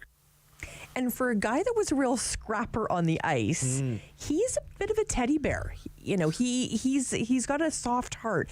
And because when I asked him about, how when he played and he would be in a scrap and then he would sort of look up at us and, kind of like, hey, did you like that? Yeah, exactly, all that. So I asked him that, and he said he did that so his mom would know he was okay. Yeah. And of course, me, I'm a softie, so of course, and a mom, so of course, tears to my eyes. And then after she passed away, he continued to do it. But he also talked about tonight being very emotional. Oh, it's going to be emotional. I think my whole town of Flusherton's coming down for it. So it's whenever you got close friends and family in attendance, and which will be a lot of the building, which is awesome. But for me, it'll be an emotional night. I know I've been driving you crazy, Anil, because I'm going tonight. You are going. You're very excited about that. When you think about the Ottawa Senators, yes, you cannot not put. Think about Chris Neil. Absolutely. When you think about the history of this franchise. Absolutely. You talk about Daniel Alfredson and the impact of Chris Phillips has had.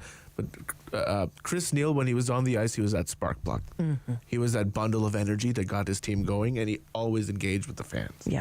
But it's also his work off the ice. Oh, for sure. That is absolutely sensational. Mm-hmm. His commitment to this city, the charity work that he does, it's absolutely fantastic. And kudos to Chris Neil. Absolutely worthy. And nothing but respect for number 25. Absolutely. I cannot wait. You were my source of, Sam, you better be there early. Tell us why. I believe the ceremony, the festivities for tonight's very, very, very important date is going to after 6 p.m. Right. I think it's going to. So I think the CTC, they're asking people to get there for 5. Right. Because that's when the gates are going to open and the program's going to start a little bit after 6. Right. So. If I didn't have this show to do, I would go there now because I don't want to miss a thing. No, it's going to be so great. Excited. It's going to be a great night. It's going to be amazing. Do you know what I'm doing after this show? What's happening? I'm jumping on the Queensway, and I'm heading to Rogers TV. I'm filling in again for Derek Fage on daytime. For Derek, okay. For daytime, yeah. So, and then I'm heading to the CTC. Then you're heading to the CTC to hang out with Chris Neil and 20,000 other people. Wonderful to spend time with you always, Anil. Thank you. Have fun at the game. I can't wait. Anil Jolly's joining us. City News, a web editor. Always a great chance to get caught up with him.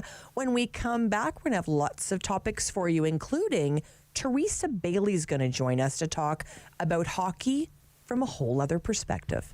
Stay with us here on City News. Sam Sam Laprade will be right back on City News. 1011 FM and 1310 AM. Bum, bum, bum, bum, bum, bum, bum, bum. $20. $20. We're on the line for $20.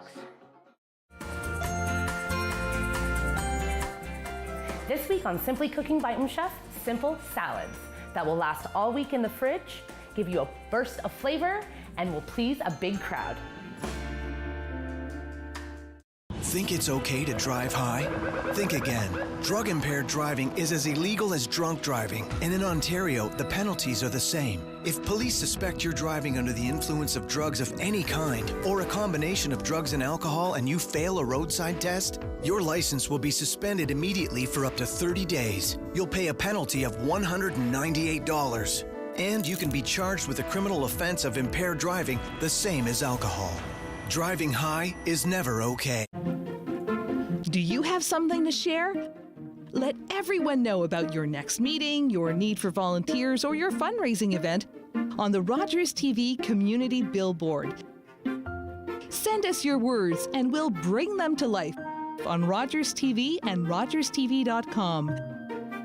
When it's time to spread the word, go to rogerstv.com to add your announcement to the Community Billboard. Hello, I'm Jim Deeks, host of Canada Files. I hope you'll join me each week for interesting and informative discussions with some of Canada's most impressive people. Ladies, leave your man at home tonight. Hey, this is Dominique Orley. I'm a part of Encore 3, and be sure to catch my set this week. We are going downtown, leaving out all your stress and your sorrow. Number 1 for local news, traffic, and weather for Ottawa and the Valley. This is City News 1011 everywhere. It is Friday, February 17th. Good morning. I am Damilola Unime. Right now in Ottawa, -9 feels like -18. In Smiths Falls, it is -9 and feels like -16. And here's what's making news this hour. The Federal Commission's report is expected to answer the key question on whether the government use of the Emergencies Act to end a protest last winter was justified. At the time, Prime Minister Justin Trudeau said the government believed it had reached a point where there was a national emergency arising from threats to Canada's security. But the Commission heard that Canada's spy agency did not believe the protest in downtown Ottawa and at border crossings met that threshold. And a civil liberties group and others opposed to Trudeau's use of the law are still waging a battle in federal courts. Dentists from the region and the provincial capital will take to the streets in about half an hour. They are calling on the National Dental Board to stop what it calls the unfair practice when it comes to licensing internationally trained dentists. The protest is set for the National Examination Board of Canada's office at 340 Albert Street. Also at noon, some healthcare groups and politicians will gather to protest private healthcare. They are demanding a fix to the ongoing hospital crisis. Private healthcare routinely extra bills or upsells and treatment to patients. They say private healthcare will take professionals away from hospitals and the healthcare system will suffer for it. The group will gather on the sidewalk at the intersection of Saint Laurent and Industrial. And 5 former Memphis police officers have pleaded not guilty to second-degree murder and other charges in the violent arrest and death of Tyree Nichols. The accused men made court appearances before a state judge earlier this morning. The officers were fired after a police investigation into the January 7 arrest of Nichols. They are all out on bond. The police killing of Nichols is the latest police killing to prompt nationwide protests in the U.S. and an intense public discussion about police brutality. Nichols was black, and all 5 officers charged in his death are also black. City News time is 11:33. I am Damilola Unime. For news anytime, follow up online at ottawa.citynews.ca. The Sam Laprade Show continues on City News 1011 FM and 1310 AM. Well, like most Canadians, I am a big hockey fan. But some of the revelations that have come out about hockey organizations in this country are absolutely disturbing. And as I was reading some of the allegations regarding the Quebec Major Junior Hockey League, I knew I had to phone Teresa Bailey. She's the author of Hockey Moms. How are you, Teresa? I'm great, thanks. How are you? Good. Teresa, you wrote this incredible book, Hockey Moms, with the one and only Terry Marcotte. You teamed up together, and it's such a wonderful book. I've really enjoyed it, Teresa. Thanks so much for sharing a mom's perspective on hockey. Well, we really had a good time writing it. It was something we did through the pandemic that kept me specifically connected to the hockey world, and I learned a lot from these women, and they have a lot of really incredible insight into what makes hockey tick in our country and North America. And I'll tell you, it's unfortunately a conversation that has been had over and over again. The culture around hockey. We've seen allegations of sexual abuse. We've seen allegations of misconduct, of racism. It goes on and on and on. And when I heard the news yesterday out of the Quebec Major Junior Hockey League in terms of Francois Legault, their premier of Quebec, talking about this kind of abuse, I made the mistake, and I'll call it, I made the mistake of reading the abuse that has been alleged. Teresa, I couldn't get through the article. It is disgusting. Yeah, I mean, it's frustrating and sad, and unfortunately, those of us who've been around hockey or new hockey players when we were younger, none of it's as surprising as I wish that it was, I guess is how I feel about it. And while I do think I hope things are changing, it's hard to get through. And some of it I can't even talk about on air, Teresa. I mean, it's absolutely brutal.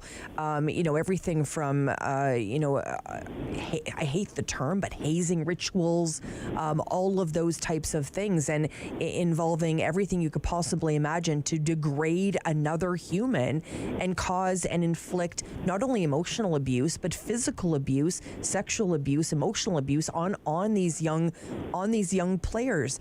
Teresa, I don't understand why this has been sort of an ongoing thing that has been faced in the hockey culture. Do you have any sense of where this has come from? Well, I think that in a lot of cases, it's hard to even articulate it because I'm still thinking about it myself, but it has been around for a while. It is something that people go through, and then to acknowledge that it's wrong, they have to acknowledge that they went through some pretty gross things and did some pretty gross things to other people. So there's this whole recognition or acceptance of how wrong it was that I think some people aren't able or willing to deal with is part of it. And I also think there is also maybe a sense that a lot of these traditions, and a lot of it involves rookie initiation, is centered around a rite of passage, and these are things that we do in the name of becoming a team, and it's in the name of fun. And I think those two things coupled maybe contribute to where we're at. And a lot of this requires people to turn blind eyes to what's going on, which I think is also a major issue. Oh, absolutely. There has to be people that knew, Teresa, that this was happening between young men. I mean, you think about some of the examples that have been given. I mean, people could have required hospitalization for some of this. I mean, this is serious stuff. Absolutely. I can think of things that my own friends, when I was younger, I mean, that was a while ago, but this has been going on that long, and it was part of what people did. And back then it was rookie culture, and I can't say some of the things that happened either. And then what happens in my experience is, as people my age moved into roles of authority in minor hockey associations, and then you have to deal with new issues that come at you. And this is true. This is something that I've had to deal with. You're saying this thing that happened with these kids wasn't acceptable, and then you have someone who went through all of the things in junior saying, well, I had to XYZ, can't say it on the air, and I'm okay. And this wasn't even anywhere close to that. So it's almost like this allowance that happens because people have been through it, and maybe the next thing isn't as bad as what they went through, even though it's still bad. And what's so sad for me is that, a lot of parents, and you talked about this a little bit in the book, a lot of parents are the ones that are kind of saying to young men, young women, get involved in hockey and you're going to be a great hockey player and sort of push them. So some people don't want to sort of pursue that, find themselves maybe, in a league and going through this kind of thing, but it's really not their dream, it's their parents' dream.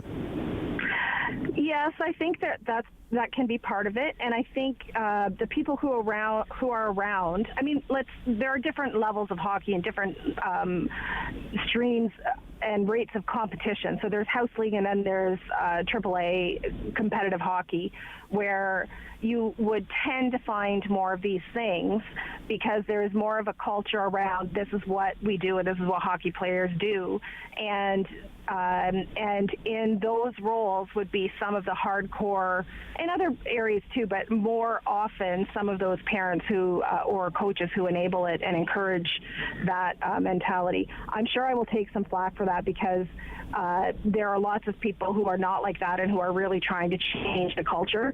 But recently I've mostly talked to women and tried to provide women a voice. I've recently moved TikTok, where I tend to get more of an equal or male following. There are some really aggressive men pushing this notion that, one of the favorite sayings is not everyone gets a medal or not everyone gets a ribbon. That's not what we're saying, but these are the same people who say your kid won't make it to the NHL, but then they treat the kids like they are in the NHL. Mm-hmm. And that whole mentality creates a real divide of those who will do anything to move ahead and the parents who will support them. And there's no two ways about it. Hockey is emotional for Canadians. Right? There's just something about hockey, and it brings up lots of emotions, whether that's you hope your kid's in the big league someday, or, you've got lots of great memories about it. But some of the emotions around hockey are incredibly negative right now. And, you see some of the stuff that's happened, obviously, at Hockey Canada. Now you're seeing it in this particular league. We've seen, as I mentioned, moments of racism. You've seen systematic challenges through hockey. Where does the change happen, Teresa, in your mind? Well, I've always felt like it has to be top down and bottom up. I feel like and there isn't a lot of connection in the middle. So there was a point when Andrea Skinner had said that comment about if the Hockey Canada board folds, then the lights might not stay on the rinks. But the truth is, most associations are run very locally and are not connected to Hockey Canada at all. So there's lots of room locally to do things differently, to put in place governance structures and coaching that protects kids. And at the higher level, at the provincial and Hockey Canada level, I feel like there's room to help the associations put in place rules or structures, conflict resolution policies, whatever it looks like, that help protect kids too. And that to me feels like what the role should be of the provincial and Hockey Canada bodies. I feel like they have to work together to really help change the culture at the grassroots level, which will impact both areas. Because it is kids, Teresa. I mean, some of this stuff that I was reading, and I didn't even make it halfway through the article, but the part that I read, children are being absolutely abused by other children. I mean, where does it stop? And I think it does take, an entire country to say, we're not going to tolerate this anymore. And if you're going to have a group of 18, 20, 24 boys in a room by themselves for hours and not seeing what's happening there as a team, then that's a problem. And I'm sure I'll get hate mail too, saying, well, young people have to spend time by themselves as a group. Well, not when they're abusing each other, not when there's, I was tempted to say what was happening. I don't want to say what was happening, but not when all that stuff is going on that's so abusive. Absolutely. And I feel like I can speak out about things because both of my boys who are junior age are in really great organizations where they do care and they are being looked at, and I feel comfortable talking about this. But the truth is, you're sending kids away at 15, 16 to 18 years old. Their brains aren't fully developed till 25. Yet the junior hockey structure, which our whole junior system is based on in Canada, is based on taking kids out of their communities, living with billet families, where really your lifeline depends on that billet family if they're moving out of their communities. So, they look like men, but their brains, their frontal lobes are not fully developed to help them with good decisions. And that's when they need more engagement by adults who have their best interests at heart, I think. Beautifully said, Teresa. Beautifully said. And thanks for coming on and talking about this. I mean, there's 1,000 other topics I could chat with you about, and this is not one that's top of mind. But I think unless we talk about this kind of stuff openly and look for solutions and put pressure on bodies that have solutions and can make culture changes, it's just going to continue. So I'll continue to shine a light in the dark spots always, because I think these conversations have to happen. They do, and I appreciate the opportunity to talk about it. It's obviously something I care about very much. Teresa Bailey, author of Hockey Mums. She co-authored that with Terry Marcotte, of course, a local sports journalist, legend in our city. When we come back, we're going to be speaking with Linda Garcia. We're going to be talking about dementia. I don't know if you've heard the news. Bruce Willis has been diagnosed with dementia. This is news that his family has shared. We're going to be talking about living with dementia when we come back on City News. Sam Laprade will be right back on City News. 101.1 FM and 1310 AM. Join me for Season 3 of Paula Roy's Favorite Foods.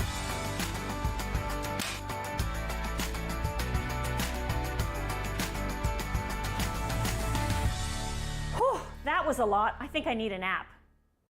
Hi, I'm Justice. And I'm Nia. And we believe dreams fuel revolutions. That's why we're engaging with Canadian icons and the causes they support. Join us for these inspiring conversations and find out how you can be revolutionary. On Friday's Daytime Ottawa, City Councillor Steve DeRoche joining us on the show. We're going to talk about how you can get involved in the City of Ottawa's budget consultations. Also, the director of an Oscar-nominated short film is going to be joining us on the show. We'll talk about that short film, the excitement, of course, of being nominated for an Oscar, and that's all ahead of their screening at the Bytown Cinema. All that and more on Friday's Daytime Ottawa. After a night out with your friends, not having a plan for a safe ride home can leave you in a bad spot.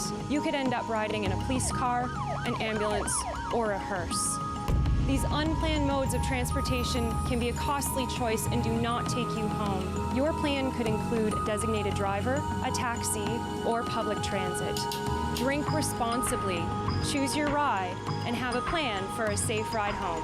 Visit arrivealive.org to find out more.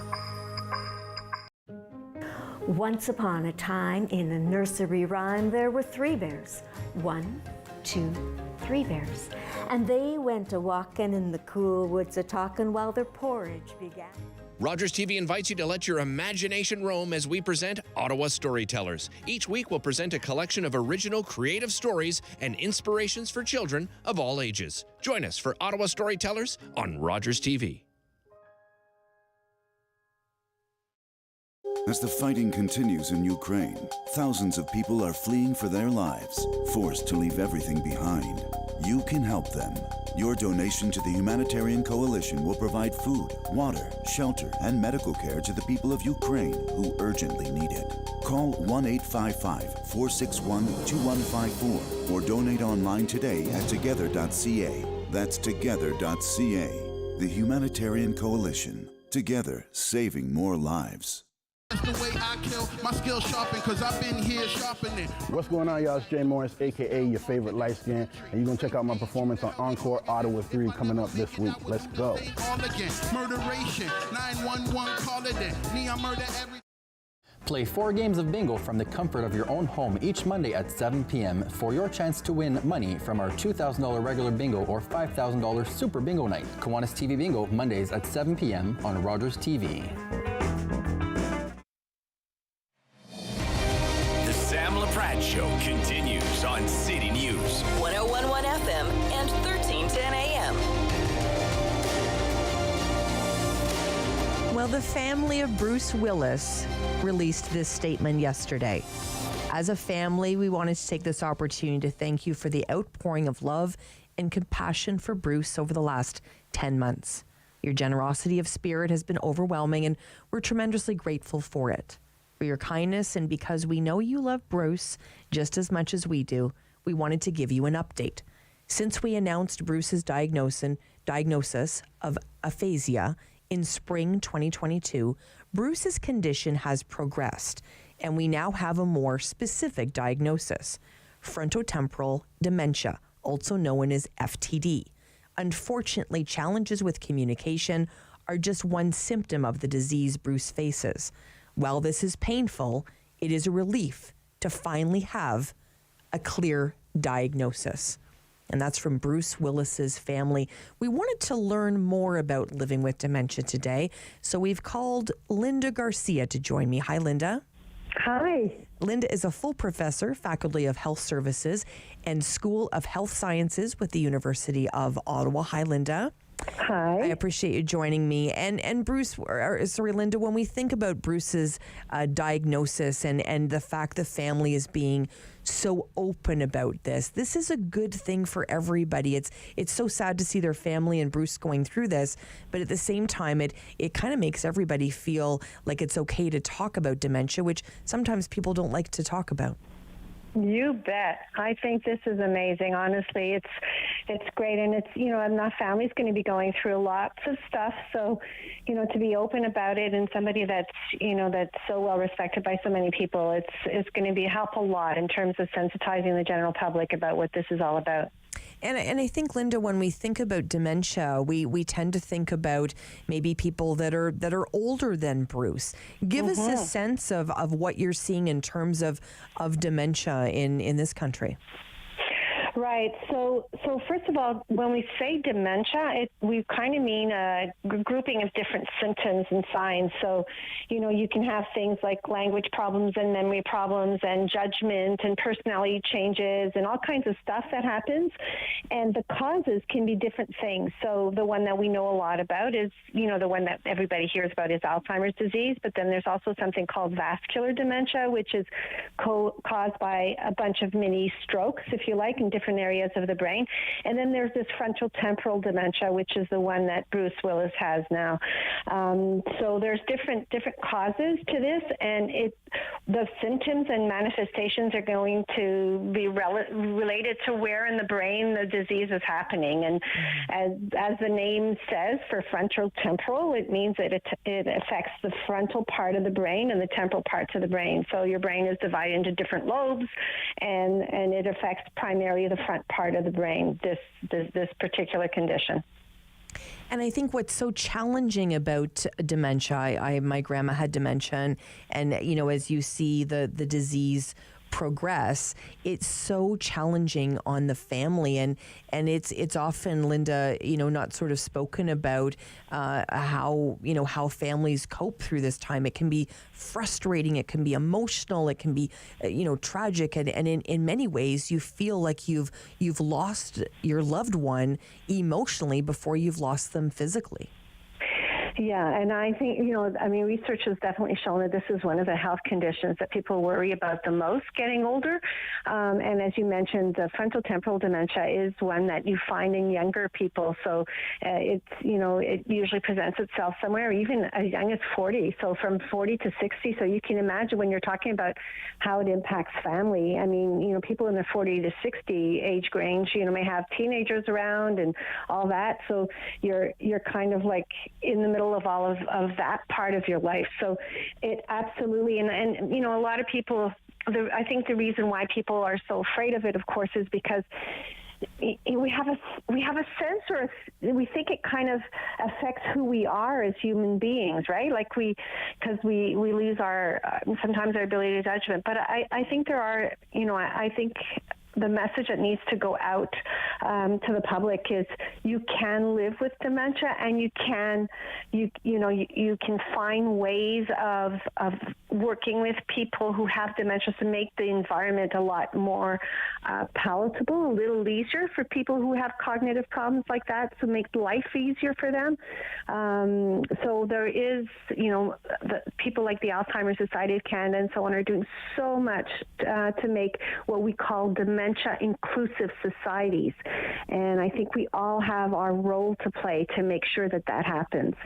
And when you think about this, Linda, and when a celebrity comes out and sort of shares this, we think about Lisa Raitt as well, who came out and spoke, so passionately about what she had gone through with her husband, and she spoke very bravely about some of the physical parts of the dimension that he's faced, and when you think about how challenging it would be for somebody to be diagnosed in this way, you've given lots of great resources.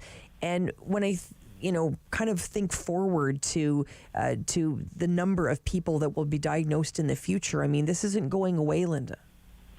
No, it's not going away. It's going to be on the increase for sure as people, and also, the biggest part of the population that's growing exponentially is the 80 plus, and that's about 25% of the people over 85 who do present with dementia. Now, that's a different kind of dementia from the one that Bruce Willis is presenting with, but this might be more likely to be the one that you came in contact with yourself.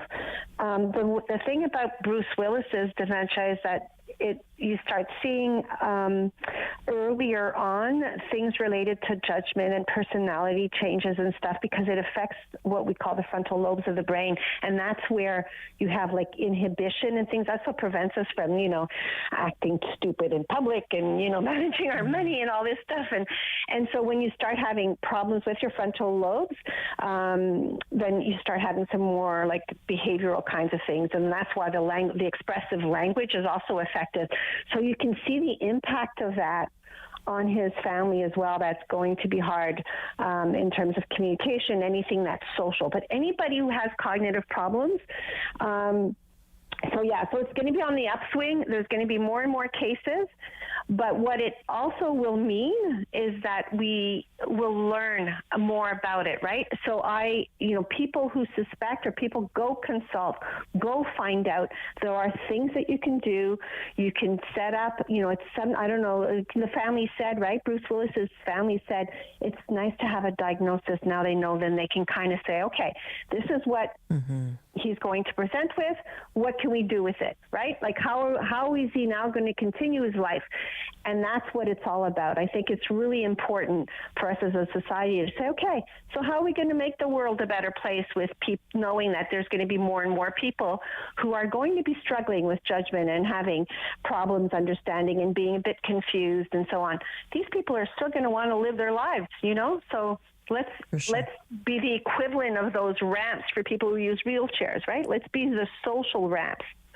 And, his family released as well this statement that Bruce always believed in using his voice to help others. And they went on to say that, even though he can't respond, that he wants to bring global attention and connectedness to those who are dealing with his debilitating disease. You've been very helpful today, Linda. Thank you so much for your time. Thank you very much, and thanks for having me. And all of my hearts go out to everyone out there with dementia and the families. Take care. Thank you, Linda. Beautifully said. Linda is a professor, faculty of Health Sciences, School of Health Sciences at the University of Ottawa. I don't know about you, but I'm looking forward to lunch. Have you looked outside? It's a little snowy out there. We're at the corner of sort of Conroy and Walkley. A little bit of a blizzard out there. So we're going to stay inside, have a nice lunch. We've invited Derek Fage to the table, David Thompson to the table. You'll want to be here too. Stay with us here on City News. Sam Laprade will be right back on City News. 101.1 FM and 1310 AM. Bum, bum, bum, bum, bum, bum, bum. 20 bucks. 20 bucks. We're on the line for 20 bucks. This week on Simply Cooking by Chef, simple salads that will last all week in the fridge, give you a burst of flavor, and will please a big crowd. Summer days, summer nights, lots of things to do, places to go, and people to see. If you're having a few drinks, be sure to plan ahead and get home safely. We don't want to pick you up. Drinking drivers risk injuries to themselves and others and take chances with their license, their jobs, and their future. Remember what's at stake and choose your ride, whether you're the driver, the passenger, or the party host. Thanks for supporting sober driving. I hope we never meet. Visit arrivealive.org to find out more. There we go.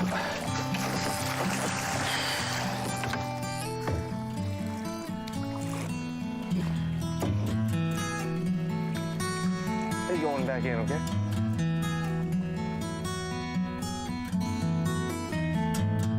It's a new season of The New Fly Fisher on Rogers TV.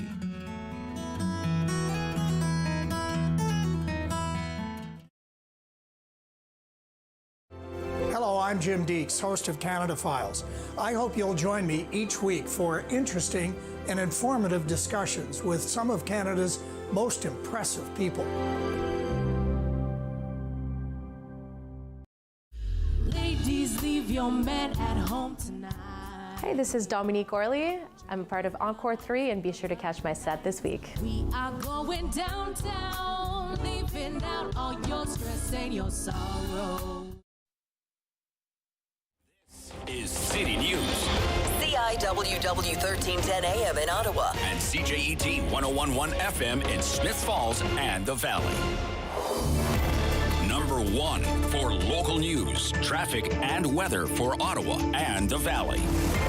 This is City News 1011 everywhere.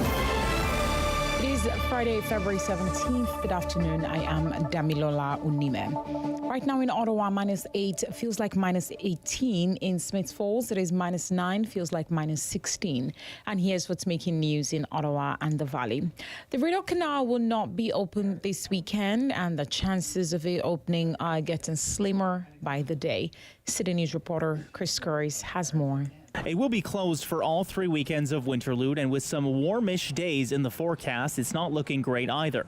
So why is that? Now, some are suggesting it's climate change, but Sean Kenny is doing the research, collecting temperature data in the ice to understand the weather effects on ice growth. This will help us understand in terms of building models that we can then calibrate against known conditions.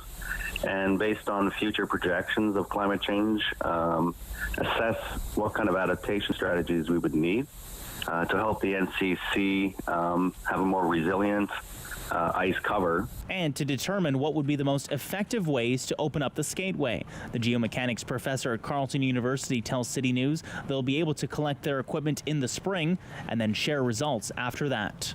Chris Curry, City News. With the weather forecast for Ottawa and the Valley, here is City News weather specialist Denise Andreacci. Partly cloudy conditions this afternoon. Highs near -6 for the afternoon. We hit the guaranteed high of -3 this morning. We're down to -15 overnight, so pull that parka back out. You're going to need it. Sun and cloud Saturday near -1. The guaranteed high today, -3. City News time, 12:02. It's Family Day weekend in Ontario and the final weekend of Winterlude. The city of Ottawa and Ottawa Police saying there will be increased police patrol in the downtown core to make sure any potential protest relating to the first year anniversary of the so-called Freedom Convoy has minimal effect on residents and businesses. There's also a special parking restriction in effect until Monday in parts of the downtown core. The city says there will be a crackdown on things like unnecessary vehicle noise or sound systems, any construction of structures on city property, and public urination or defecation. And the Ottawa Regional Cancer Foundation has a new event in the pipeline. You know, cancer is a very serious subject, but, we want to have fun. And so the idea here is we're bringing together 5 pros, comedians who are going to train 5 Joes. So just regular people in the community who think they're funny. They're going to do some work with some professional comedians. Michael Maidman is the president of OCF. He tells the Sam Laprade show the pros and the Joes will take the stage at the NAC on March 28 to raise money for the Cancer Foundation. Comedian Sean Majumdar will headline the event, and the proceeds will go towards the newly launched cancer hub in this community. Tickets are available at laugh4thecure.ca. I am Damilola Unime. For news anytime, follow up online at ottawa.citynews.ca. Connecting you and your community. This is the Sam Laprade Show on City News. 101.1 FM and 1310 AM. Well, it's lunchtime, everyone. We're going to feast on some of those big news stories of the day. And today's lunch is not to be missed. I can actually picture the three of us having lunch together. And that includes Derek Fage, host of Daytime Ottawa on Rogers TV. And he fills in for me here on City News. How are you, Derek? Great, and I should say you're filling in for me yesterday and today, and I really appreciate that, Sam. I am. I'm hoping to take a helicopter from our location here on Conroy right to our location on Richmond Road. David Thompson's here as well, former mayor of Deep River. How are you, David? Hey, Sam, I'm doing well. Nice to chat with you. Always a pleasure.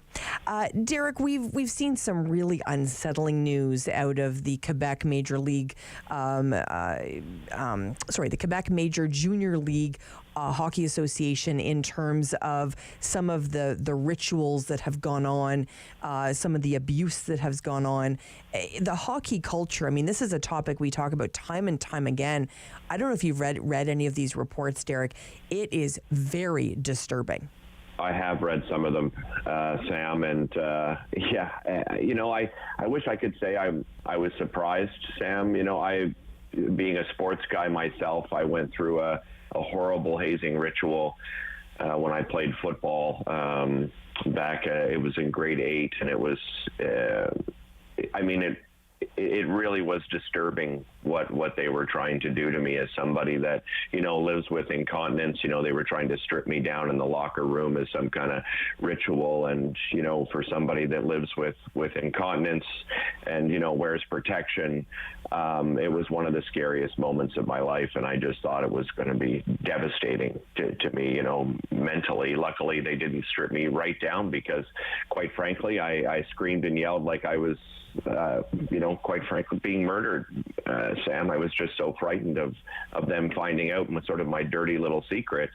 And when I read some of these other ones, I mean, they're even worse than what I went through. And I think this is a culture I think we see it in politics, Sam. I think we see it in business. I think we see it in sports and in hockey as well, that we're stuck in this old boys club mentality. I think there's a boys will be boys mentality that we still have today. I think you have, in some of these younger players, you have players that are perhaps, more the elite players, or, some of the older players playing in certain leagues. And this bad behavior gets ignored because the rest of the team kind of looks up and says, oh, well, that's sort of the untouchable elite player, and they follow along. And something needs to be done because this still exists in society, and I really don't understand why, Sam. And thanks for sharing your personal story, Derek. You've shared it with me before, and I just think it's so brave of you to kind of recollect back to grade 8. There's a lot of damage that's been done, and to your point, not just in hockey, lots of sport and lots of different sectors of our society. David Thompson, when you read what was happening and the accounts of the abuse, we can't even sort of mention them here on air, but you've got children. David, what did you think? Well, Sam, I've played the game since about age 6. And, you go back in the day, it is misogynist. I mean, girls didn't play. But hazing and bullying in the locker room were pretty standard fare. You have an element of violence just because it is a full contact game. And then you have these insane hockey parents. You'll find them in the stands gesticulating wildly at the referees, at the other players, at the other parents. So you have to tone it down a bit and go back to basics and play for the fun of the game. And go back to what it is that you truly love. And it's the camaraderie of your friends in the locker room. It's the fun road trips, playing mini sticks in the hall. And I think it starts with the parents. I mean, the kids, obviously, in this particular occasion, are the ones that are, acting poorly. But where do you learn that from? You learn that from your family. And so I think a lot of this falls onto the hockey parents themselves. They have to come to realize that their little Johnny or their little Julie is not going to play in the pros. So go back to basics, play for the fun of the game. Mm-hmm. It has been lost in so many ways. And, we think about what's happened even at Hockey Canada over the last number of years. It's just, it's hard to watch a game that we love so much, bring so much shame. Sam, sorry, I was just going to say, Sam, from what David's saying, I agree, play for the love of the game, but we're getting into situations here, where you're talking about, players that are steps away perhaps from the NHL. So it's not just a fun league anymore, right? We're talking about very competitive leagues, and I'm not saying it doesn't happen in non-competitive leagues, but it's sort of what we do see more and more is that it's more on the competitive side that these stories come out. I mean, look at the Hockey Canada situation, the Fifth Estate investigation. There were 15 group sexual assault cases involving junior hockey players since '89, right? At least 50 players were accused of crimes. Half were charged. One was convicted. So there's another part of the problem right there, right? You've got 50 accused, half charged, and out of all those out of those 25, one was convicted, and my understanding is he took a plea to a lesser offense. So we're not even taking it seriously in the criminal court system. Mm-hmm. Really good point. Let's shift gears a little bit and talk about the LRT. David Thompson, we've talked about the LRT a lot. Renee Elmokar, head of the LRT, said this yesterday. First and most important, I want to be perfectly clear. The safety of our customers and my team is the number one priority. The O train is safe. If for any reason we believed that the train was not safe, we would not operate it. David, what do you think of the statement by Renee Elmokar? She simply doesn't know. And this is what happens when you order a customized system. So the mistake was made from day one. So instead of the City of Ottawa buying a proven, off-the-shelf, cold-weather transit system, we wanted something customized. And when you do customization, you're going to have unique problems. And with those unique problems, you're going to have to find unique solutions. And so I don't think she could say that with 100% confidence because we simply do not know. Derek, what are your thoughts? I agree with David. I mean, what we're finding out is that, the design that was requested directly by the city, and that this is part of the problem. The city asked for a train that would transport more people at higher speeds than is usual for these types of light vehicles, light rail vehicles, Sam. So the people, it's ironic that the main people responsible for making this decision, the former mayor, Jim Watson, of course, the former city manager, Alan Hubley, of course, the former chair is still there. I'm at the point, Sam, I said this to Rob earlier. I mean, we asked for a specific design that doesn't work. They obviously pushed back, and then the city of Ottawa said, no, this is the design we want, make it. Are we at the point, Sam, where we have to say, you know what, give us the original ones, never mind the design that we did, and let's get this reliable, because I don't trust that it's safe either. You can't say that, as David said, 100% guarantee that it's a safe system. It certainly is so challenging, and I've said it time and time on this show about the people that need this system to actually live their lives every day. It's different for you and I, maybe Derek, who have vehicles, and we're heading to Blues Fest and we decide to take transit, as opposed to every single day I need to use transit to get to my job. It's a quality of life at this point. Yeah, I agree. Yeah, really, really challenging. We know that CNN's Don Lemon, well, let's just put it this way. He stepped in it yesterday. She says people, politicians or something are not in their prime. Nikki Haley isn't in her prime. Sorry. When a woman is considered to be in her prime in her 20s and 30s and maybe 40s. What are you talking? Wait. That's not according to me. Prime for what? It depends. I mean, it's just like prime. If you look it up, it'll say, if you Google when is a woman in her prime, it'll say 20s, 30s, and 40s. David Thompson, you have known me a very long time. I am 52 years old. I am absolutely in my prime, and I have not stopped. I will not stop. It doesn't matter what Don Lemon says. David Thompson, has Don Lemon stepped in it? Oh, my goodness. Sam, just because you're on TV or on the radio doesn't mean you should be. And when you are live and unscripted, like we are right now, you are more likely to say what you truly believe in your heart. And his employment at CNN should be terminated immediately, and he can move over to Fox with all the other crazy misogynists. Derek, when you heard this, I mean, what planet does somebody have to be on to think that someone in their 50s, a woman in their 50s, is out of their prime, cannot contribute anymore, is not of value anymore? I mean, I'm going to tell you something. You know me well, Derek. Not much boils my blood. I was furious this morning. Yeah, I'm right there with you, Sam. And by the way, Nikki Haley at age 51 is absolutely in her political prime. And she would be if she was 61, and she would be if she's 71. I mean, there is no prime. I mean, I'm in better shape, both physically and mentally, at 53 years old, Sam, than I was in my 20s. This idea of being in your prime, I think perhaps, we use it in sports quite often. People talk about, players being in their prime.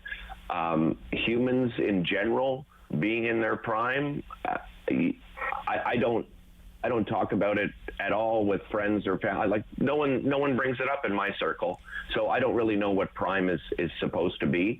Some of his colleagues there were saying, "Well, what are you talking?" I mean, obviously questioning him. What do you mean, childbearing? What are you referring to? And of course, he stepped all over himself and just told everyone to Google it. Well, I mean, Google it. You can look up what a man's prime is in a woman's prime, but who decides on that, right? But this is the problem, David, is when people start commenting on what other people should do. I mean, this has been going on, since people were people. But you would think that it's 2023 and people don't have these conversations anymore. And quite honestly, not even the conversation, but think it anymore. Who are you to decide? I'm not saying you, David, but who's Don Lemon to decide who's in their prime and who isn't in their prime? Yeah, I mean, it was such a ridiculous statement, and I saw that his co-hosts were, just so taken aback because it was just so out of left field, and I think we've already given it more attention than it deserves because it just doesn't make any sense. And like I said, he should respectfully step down. Well, my blood's boiling. I think we need a bit of a break. I need a bit of a break. Derek Fage is with us, of course. David Thompson is with us. Don Lemon is not with us. We're happy about that.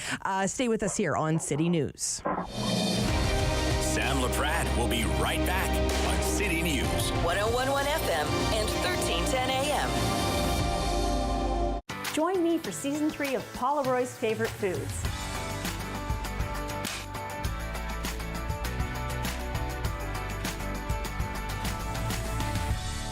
Whew, that was a lot. I think I need a nap.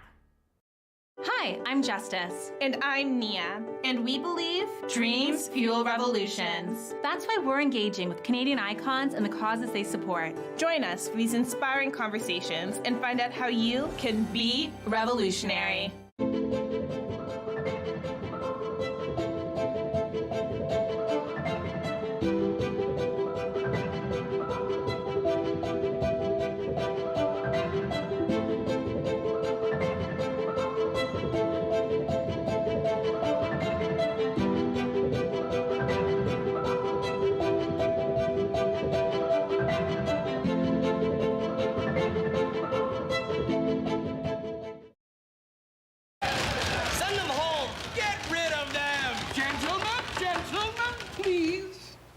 And so, this organ, which I regret I cannot name because of the presence of these members of the weaker sex, who, although they are married, could not possibly endure...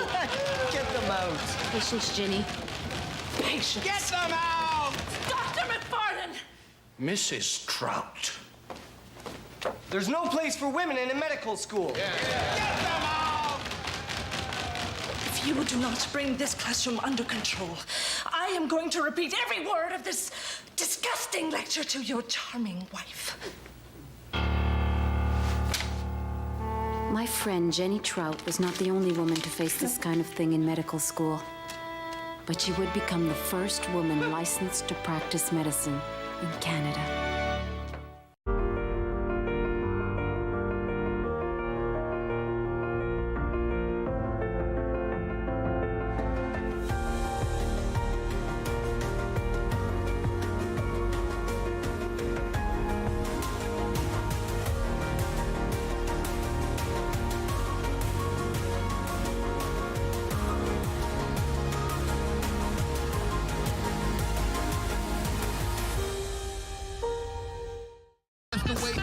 My skill sharpened, cause I've been here sharpening. What's going on, y'all? It's Jay Morris, aka your favorite light skin, and you're gonna check out my performance on Encore Ottawa 3 coming up this week. Let's go. All again, murderation, 911, call it in. Neon murder every...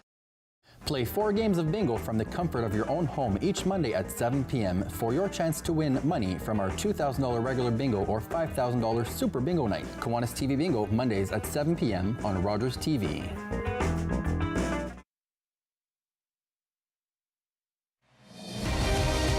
Laprade Show continues on City News. 101.1 FM and 1310 AM.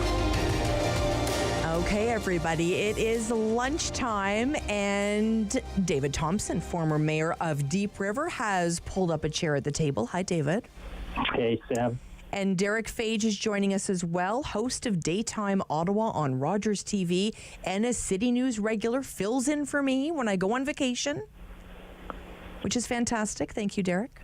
Oh, always a pleasure. Thanks for having me today, Sam. You're going to be filling in for me in March, which I'm very excited about because we're heading to Turks and Caicos. Oh, good for you. Excellent. Yeah, I'm looking for, actually, just after you get back, I'm heading to Mexico. Well, there you go. There you go. I'm looking out the window at our studio here on Thurston Drive, which is Conroy and Walkley area, and I cannot wait to get out of the city with weather like that, which will be very, very good. We are obviously very excited to walk through the results of the Emergencies Act inquiry. It just came down about 20 minutes ago.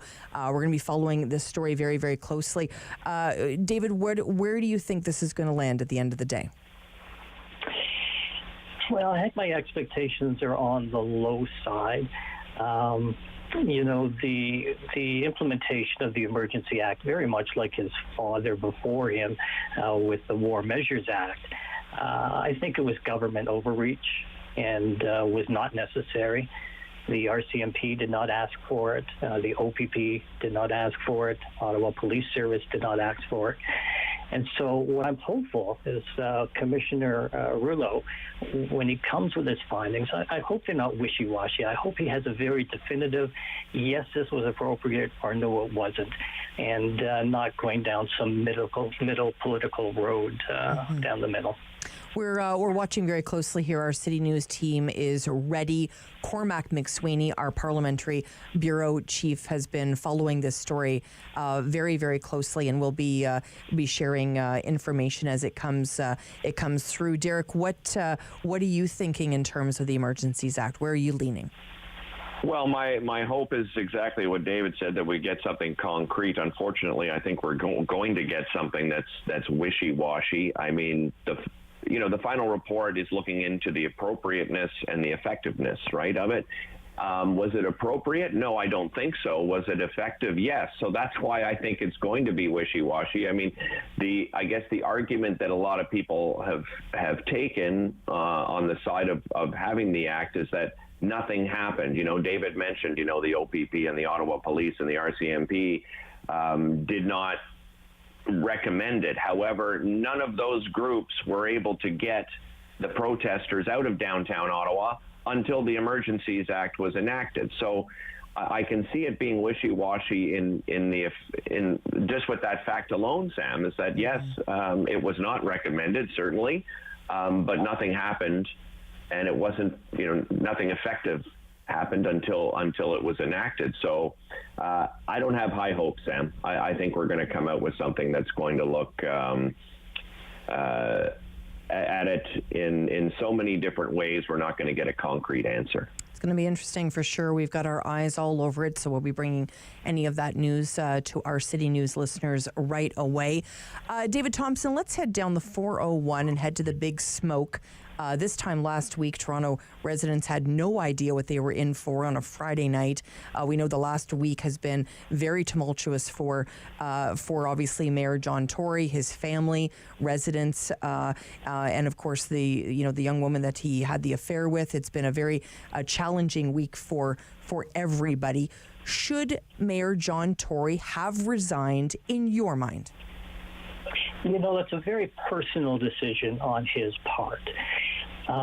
Do I think he could have continued to be a good mayor for the city? Yes, I do. We all have lapses, errors in judgment, but I think this is more a personal decision. And, he's got to spend his time and his effort now with his family and to try to make things right with them. And I support his decision. It is unfortunate, but it is the right thing for him to do. Derek Fage, 30 seconds. Should John Tory have resigned? Yeah, I think so, Sam. I think it's the right decision just on the personal side of things. As David just said, he's got to repair his relationship with his family, and I think it would just have remained quite a distraction for the rest of council had he stayed on. You would get, you'd have a lot of people still sort of protesting the fact that he remained mayor and asking for his resignation. I wanted to chat with you both about something a little bit sweet. I like ending our lunches on something sweet. And of course, tonight at CTC, the one and only Chris Neil, number 25, his number will be retired tonight. Of course, beloved Ottawa Senator. I had a chance to speak with him 1 month ago today. Here's what he had to say. It's going to be emotional. I think my whole town of Flusherton's coming down for it. So it's whenever you got close friends and family in attendance, and which will be a lot of the building, which is awesome. But for me, it'll be an emotional night. David, it will be emotional. I'm going to be there cheering him on with my Kleenex. Are you going, David? I won't be tonight, Sam. I'll be going to the game on Sunday, but I think this is very much well deserved. In addition to playing hockey, I also coached minor hockey, and once a year we would bring a team from Deep River down to play. At the time, it was called the Corral Center, and we would play in the afternoon on the big ice in a program called Rink of Dreams. And invariably, it was Chris Neil that would take time off in the afternoon. He would come down to meet the players. He'd sign hockey cards. He'd take photos. And so he was very much the face of the franchise. And I think it just demonstrates that you don't have to be the most skilled player to be the best role model. Beautifully said. Derek, I know you're not heading there tonight, but... I am, actually. Oh, you are? Oh, there you go. I got a last-minute invite, and yeah, I know I'm recovering here, but I figured, you know what? I can't miss a night like this, Sam. Oh, absolutely. Well, I'll see you there then, my friend. Yeah, I think we'll be pretty close to each other. I saw where you were sitting, so I'll scooch on over, and because I'm excited. I mean, David said it so well. It's not just Chris Neil, the hockey player, right, that we're celebrating. It's this member of the community that gave so much and helped out in so many different ways and helped so many different organizations and initiatives. And it's just a great story too. A 6th-round draft pick, that plays over 1,000 games for the same team, and I just loved how he grew as a player, Sam, right? In the early years, he was known more as an instigator, an enforcer, I guess is more appropriate, an enforcer, but he just became a very physical player that was out there protecting his teammates and gave it his all every single shift. I always love watching Chris Neil.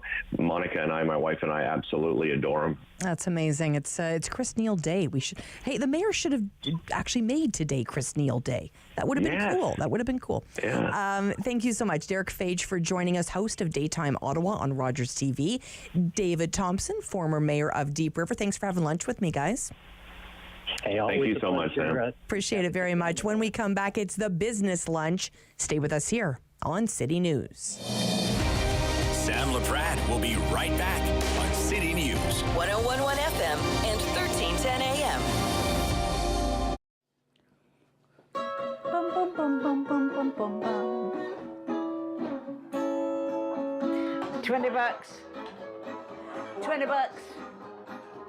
We're on the line for $20. This week on Simply Cooking by Chef, simple salads that will last all week in the fridge, give you a burst of flavor, and will please a big crowd. It's closing time, and you stayed out longer than you planned. So now you can't drive, and the buses have stopped running. You could always call your girlfriend. Or maybe your roommate? What about your best friend? You could just dial 1-888-TAXI-GUY or use the Taxi Guy app. The call and the app are free, and they both connect you to a local cab company to bring you home safely. Visit ArriveAlive.org to find out more. Arrive Alive, drive sober. At Celebrate Ottawa, we love showing you something a little different. We showcase remarkable people highlighting the city's diversity in arts, culture, sports, and nature. We will show you features that prove Ottawa is a vibrant and exciting city. We'll entertain you and we'll even teach you new things. Join me, your host, Lila Grine, as we explore and celebrate Ottawa.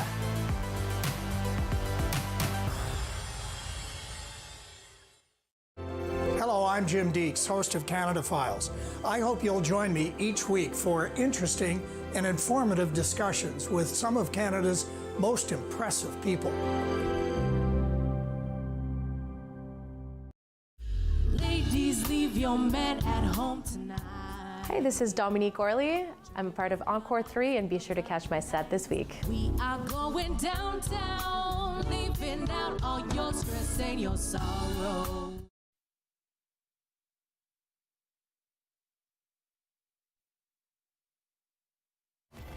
Number 1 for local news, traffic, and weather for Ottawa and the Valley. This is City News 101.1 everywhere. It is Friday, February 17th. Good afternoon. I am Damilola Onime. Right now in Ottawa, -9, feels like -18. In Smith Falls, it is -9, feels like -16. And here's what's making news this hour. The final report from the public inquiry into the federal government's use of the Emergencies Act has found that the feds met the threshold to invoke the act. Commissioner Paul Rouleau says the feds met the very high threshold that was needed to invoke the act in order to clear downtown Ottawa and border crossings across the country of protesters. We'll bring you more on this developing story coming up with our parliamentary reporter, Cormac McSweeney, at the top of the hour.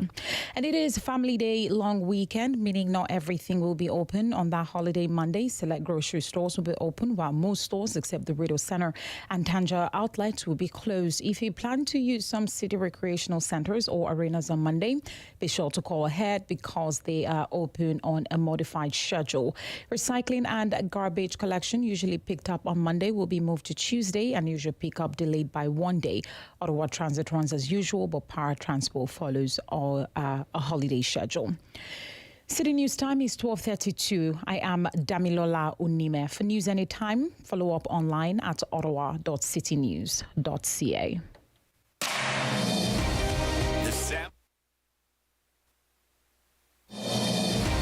Sam Laprade will be right back on City News 101.1 FM and 1310 AM. It is the Business Lunch, everybody. Thank you so much for joining us here on City News. We wanted to spend some time today with Rodney Ramsey. He's a comedian for Underground Railroad Comedy Club. Hi, Rodney.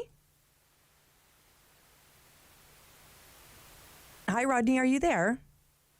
Oh, we're going to get Rodney on the line. Okay, no worries. We can get Rodney on the line there. We're going to be speaking with a number of different guests today on the Business Lunch. Carrie Lynn Gleason is also going to join us to talk about a trades program at Algonquin College, which is fantastic. We're going to head back and spend some time with Rodney. Hi, Rodney. How are you? I'm great. How you doing? Good. Rodney Ramsey, a comedian. Tell me how it all started for you.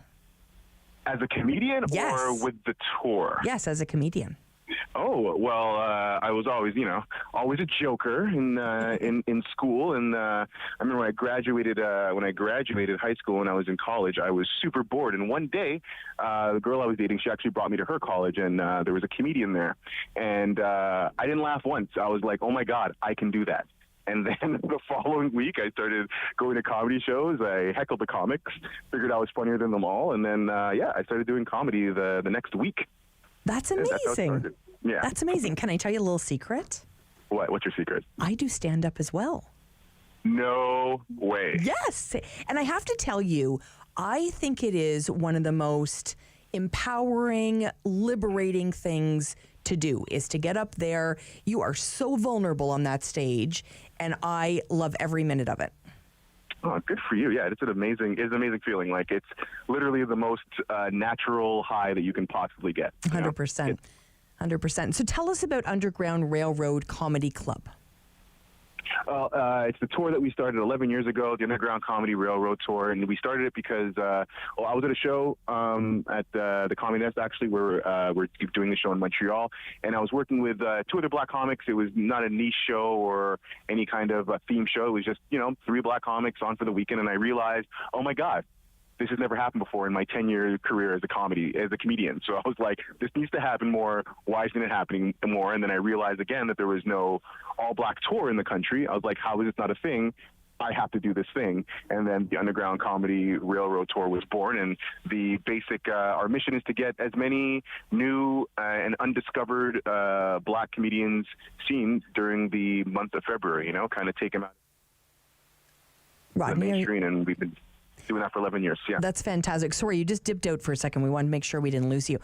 So that's wonderful because I can imagine, I haven't been in your situation, but imagine seeing young talent come up. There's a reward for you as well, right? To see people hone that craft. Yes. Yeah, definitely. And, you need stages, and it's so important to have exposure, right? Especially across the country, and another big thing is, a lot of people, they look at black culture and they think immediately American black culture because it's what they're exposed to in the media and on television. But, Canada has a unique black culture within itself. It's different, and we definitely believe that it deserves to be seen. Well, that's fantastic. And give me a sense of your style of comedy. Where do you get your material? Oh, I'm very, very personal when it comes to my material. Sure, I'll do topical stuff, but it has to really affect me personally. And lately I do a lot of family stuff, some political stuff, but basically what's going on with me, my style is I like it to feel like I'm not a guy on stage telling you jokes, but I'm just a funny guy that you kind of know that's talking to you. Very conversational.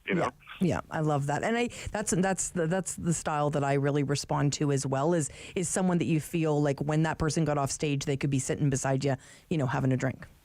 Exactly. Yeah, I love that. I love that. What do you find it therapeutic, comedy?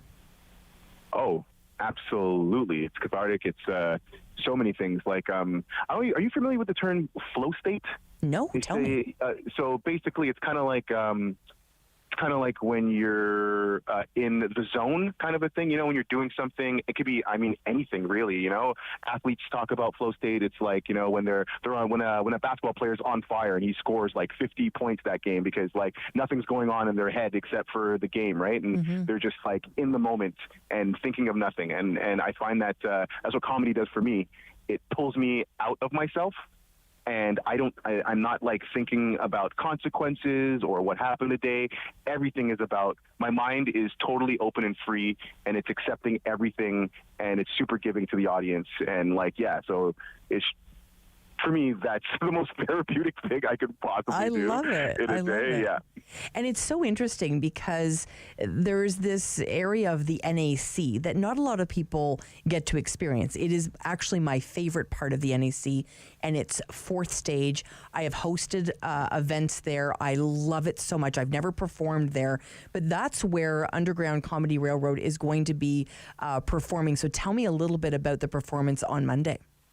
Well, to be honest with you, you just gave me more information about the venue that I've never performed at the NAC either. And like, we had been doing the show at another venue for 10 years, right? And we figured, we hadn't done, actually it was 8 years, and we hadn't done the tour live because we had to go online because of the pandemic, and we opened up a virtual comedy club. We still do business with that, but it's more B2B. But we started it because of the Underground Comedy Railroad, and we needed a platform to deliver this to a crowd, right? So now it's our first year back, not performing on Zoom, and we were like, you know what, let's step this up. Let's do the NAC.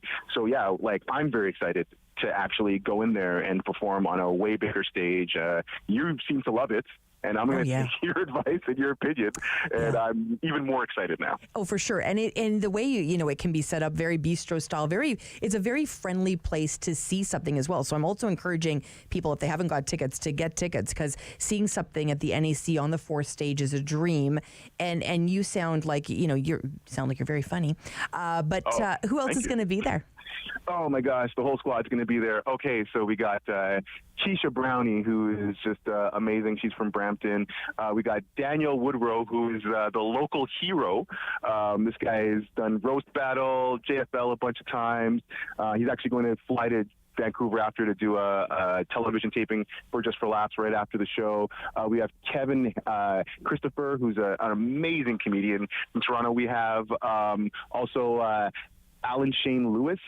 He's got a show on Netflix right now, just another really funny guy. And we also have Mr. Rivard. He's from Alaska.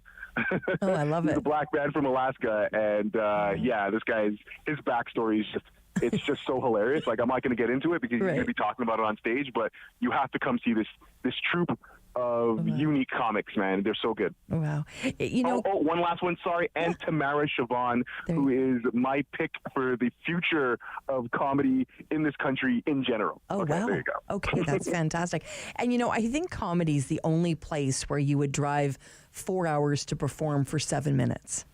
Yeah.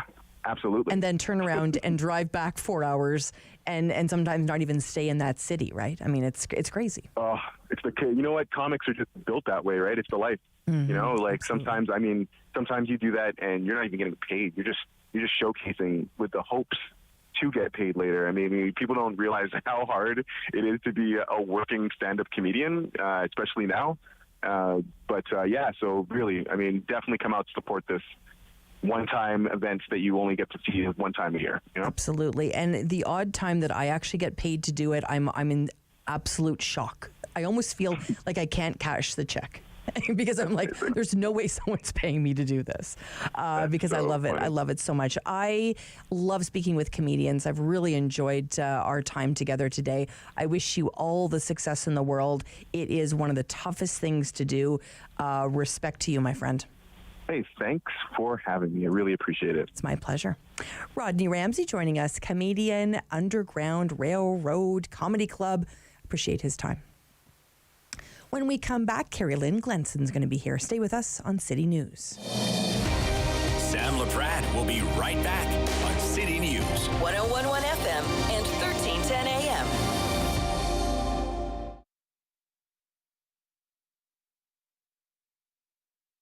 Join me for Season 3 of Paula Roy's Favorite Foods.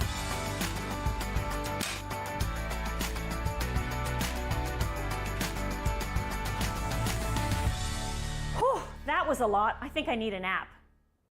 Hi, I'm Justice. And I'm Nia. And we believe dreams fuel revolutions. That's why we're engaging with Canadian icons and the causes they support. Join us for these inspiring conversations and find out how you can be revolutionary.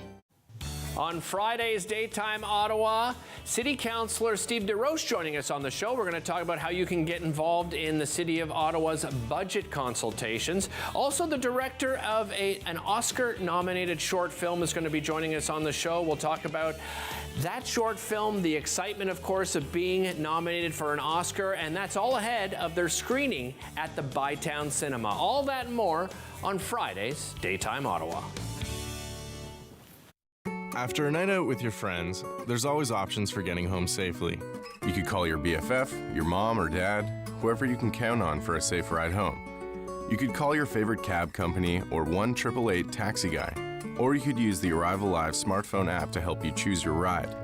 Be it a friend, transit, or taxi, getting home safely is app easy. Now available for iOS and Android devices. Visit arrivallive.org to find out more. Arrival Live. Drive sober.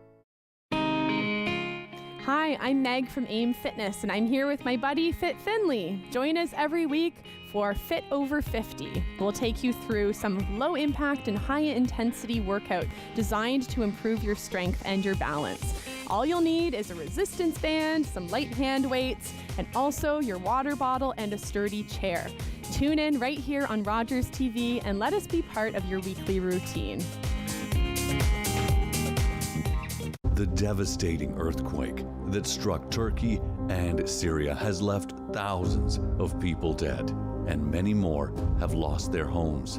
Millions continue to be in need of emergency assistance. The Humanitarian Coalition is responding to the urgent needs. You can help. Donate today at together.ca. That's together.ca.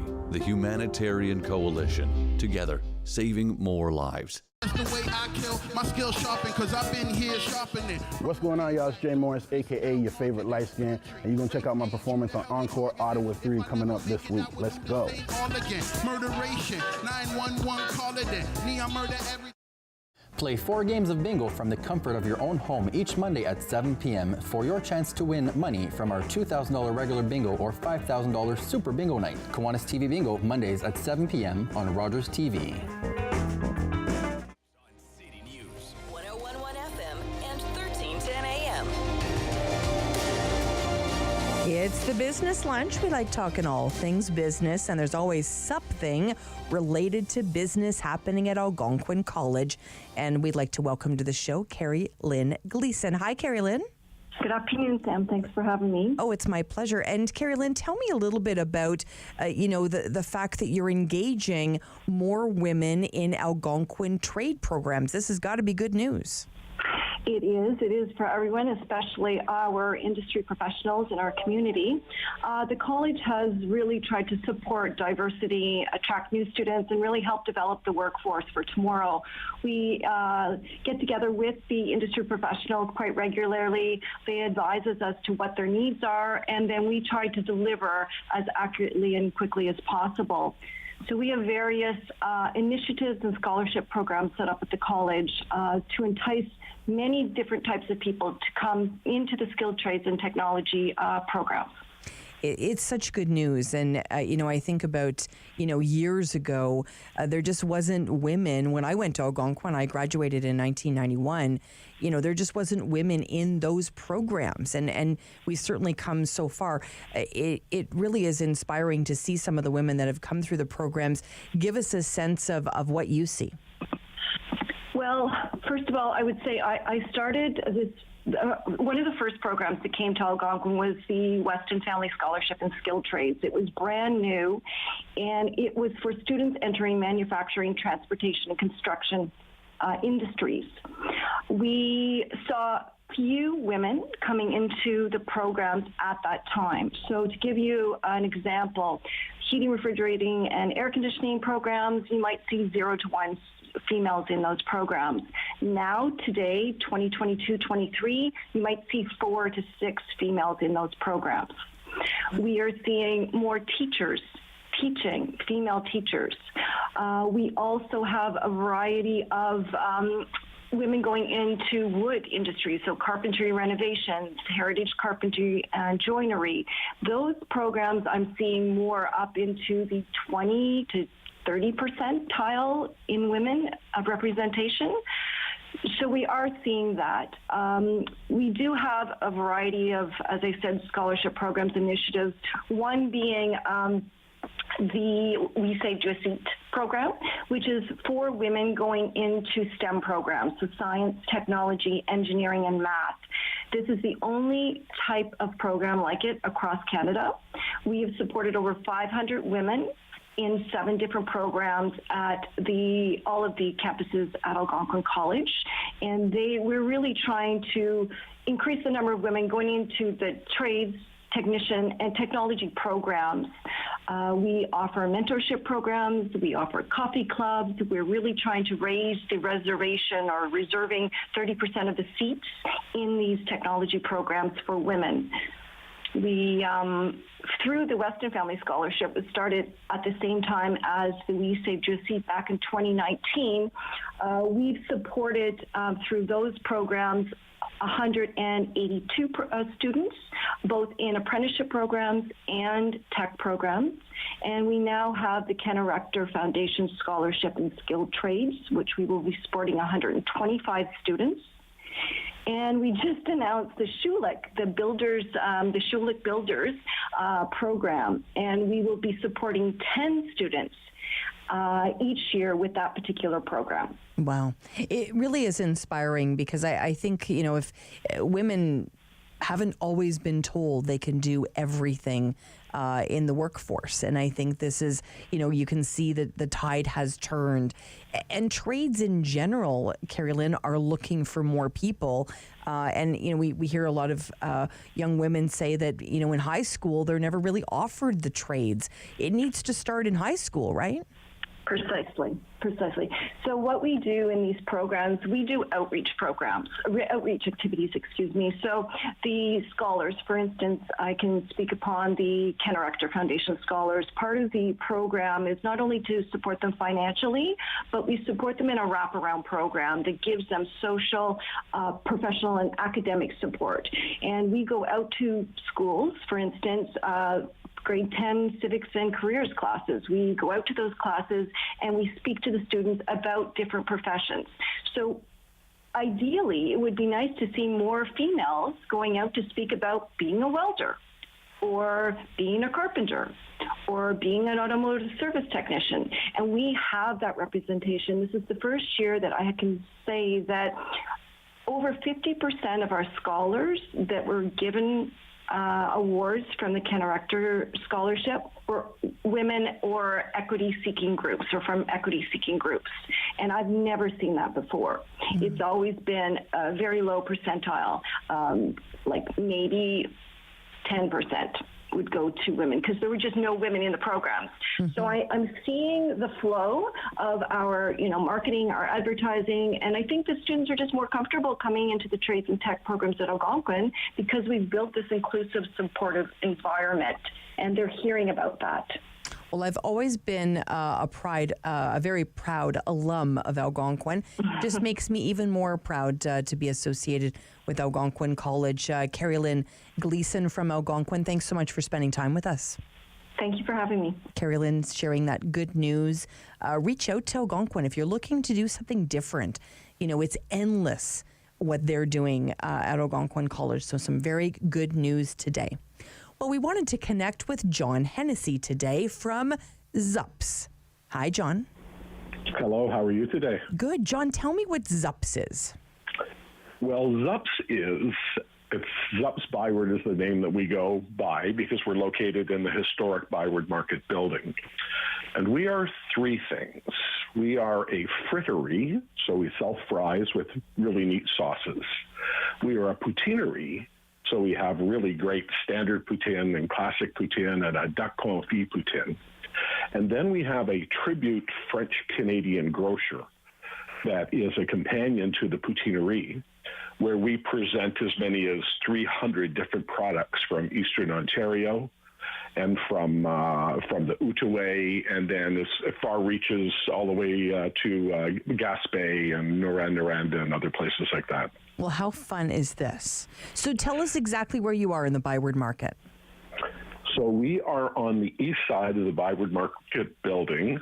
That's on William Street, just around the corner from Moulin de Provence that everybody knows. Yes. In the former Continental Bagel Place. Okay, I know exactly where you are. That's fantastic. Perfect. How did this all start for you, John? Well, it really is a bit of a COVID play. We have a sister company up in Wakefield, Quebec, and it is in the wedding venue business. And that company, when COVID hit, had freezers that were full of food. And there was no access for people to be able to get food in the Wakefield or MRC de Colin area.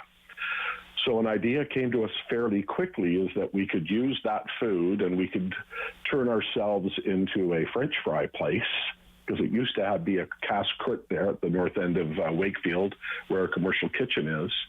And we wouldn't waste the food, and we could create some jobs to keep everybody employed during COVID. I love it. I love it. I mean, these are the stories we need to hear. It was such a dark time, but hearing these kinds of stories really, is really good for our hearts. John, talk to me a little bit about staff. Who do you have on the team? Well, it's one of the things that I'm most proud of. So from the outset, we decided that we were going to pay a living wage. And when we were recruiting for people during last summer, we opened up in August of last year. We recruited offering amongst the highest hourly pays in the Byward Market area at $18.60 an hour. It's now $19.60 an hour. So there is a program called a living wage program. Our endorsement will come out soon. There's a bit of a process for that. But we've been paying really well. And if you happen to be bilingual, then we will increase your pay by $1, because we really are trying to create a French-Canadian food experience like no other. Mm-hmm. The other thing that we did that I think is not necessarily unique, but we focused on it, is that we wanted to ensure that we could hire across as much diversity as possible. And we created a culture that is evidenced to this day of having no isms in our store. So racism, ageism, baldism, Trumpism, liberalism, we don't let any isms in there. I like that. We allow for everybody to have their own space to be who they are and do what they do best. Mm-hmm. And you were mentioning, obviously, poutine. Everybody loves poutine, all the grocery stuff you've got. Talk to me a little bit about fries with special dips. I've never heard of that before. Well, this is an iteration from the tourists and customers over the course of the summer. What we make in terms of our fries is something known as a Belgian frit, which is reputed as being the best fries in the world. So we have a process and a method that's maybe too long for radio right now, but we make a fantastic fry. And a lot of Europeans were coming over here, and people like ketchup and they like mayonnaise. Mm-hmm. But one of our sous chefs has been in the sauce business. And customers asked us to create a flight of different sauces that people could buy with their fries. And we have those sauces available. We're not promoting it big time because we have some new sophisticated containers that are going to be branded with a little area where you can have your sauce right close to your fries. That's going to look really cool. Well, that's awesome. Innovation, my friend. Innovation is the word today. Well, who knew that in the fries and poutine business, that there was that much room to iterate and to try to create a better offering? Well, and could you be in the most, beautiful part? I mean, I love the Byward Market. There's just something special about being down there. Even though I go down there sometimes we've lost John. I was going to say, sometimes I'm down in the Byward Market and I'm doing business down there, but it always feels like I'm just a little bit like a tourist. So we've lost John, but lovely to spend time with him, talking all about zupsbyword.ca. If you're looking for fries, poutine, lots of great grocery items, you'll know where to go now. John's the guy to see. It's a pleasure and an honor to spend time with you here every day between 10 and 1.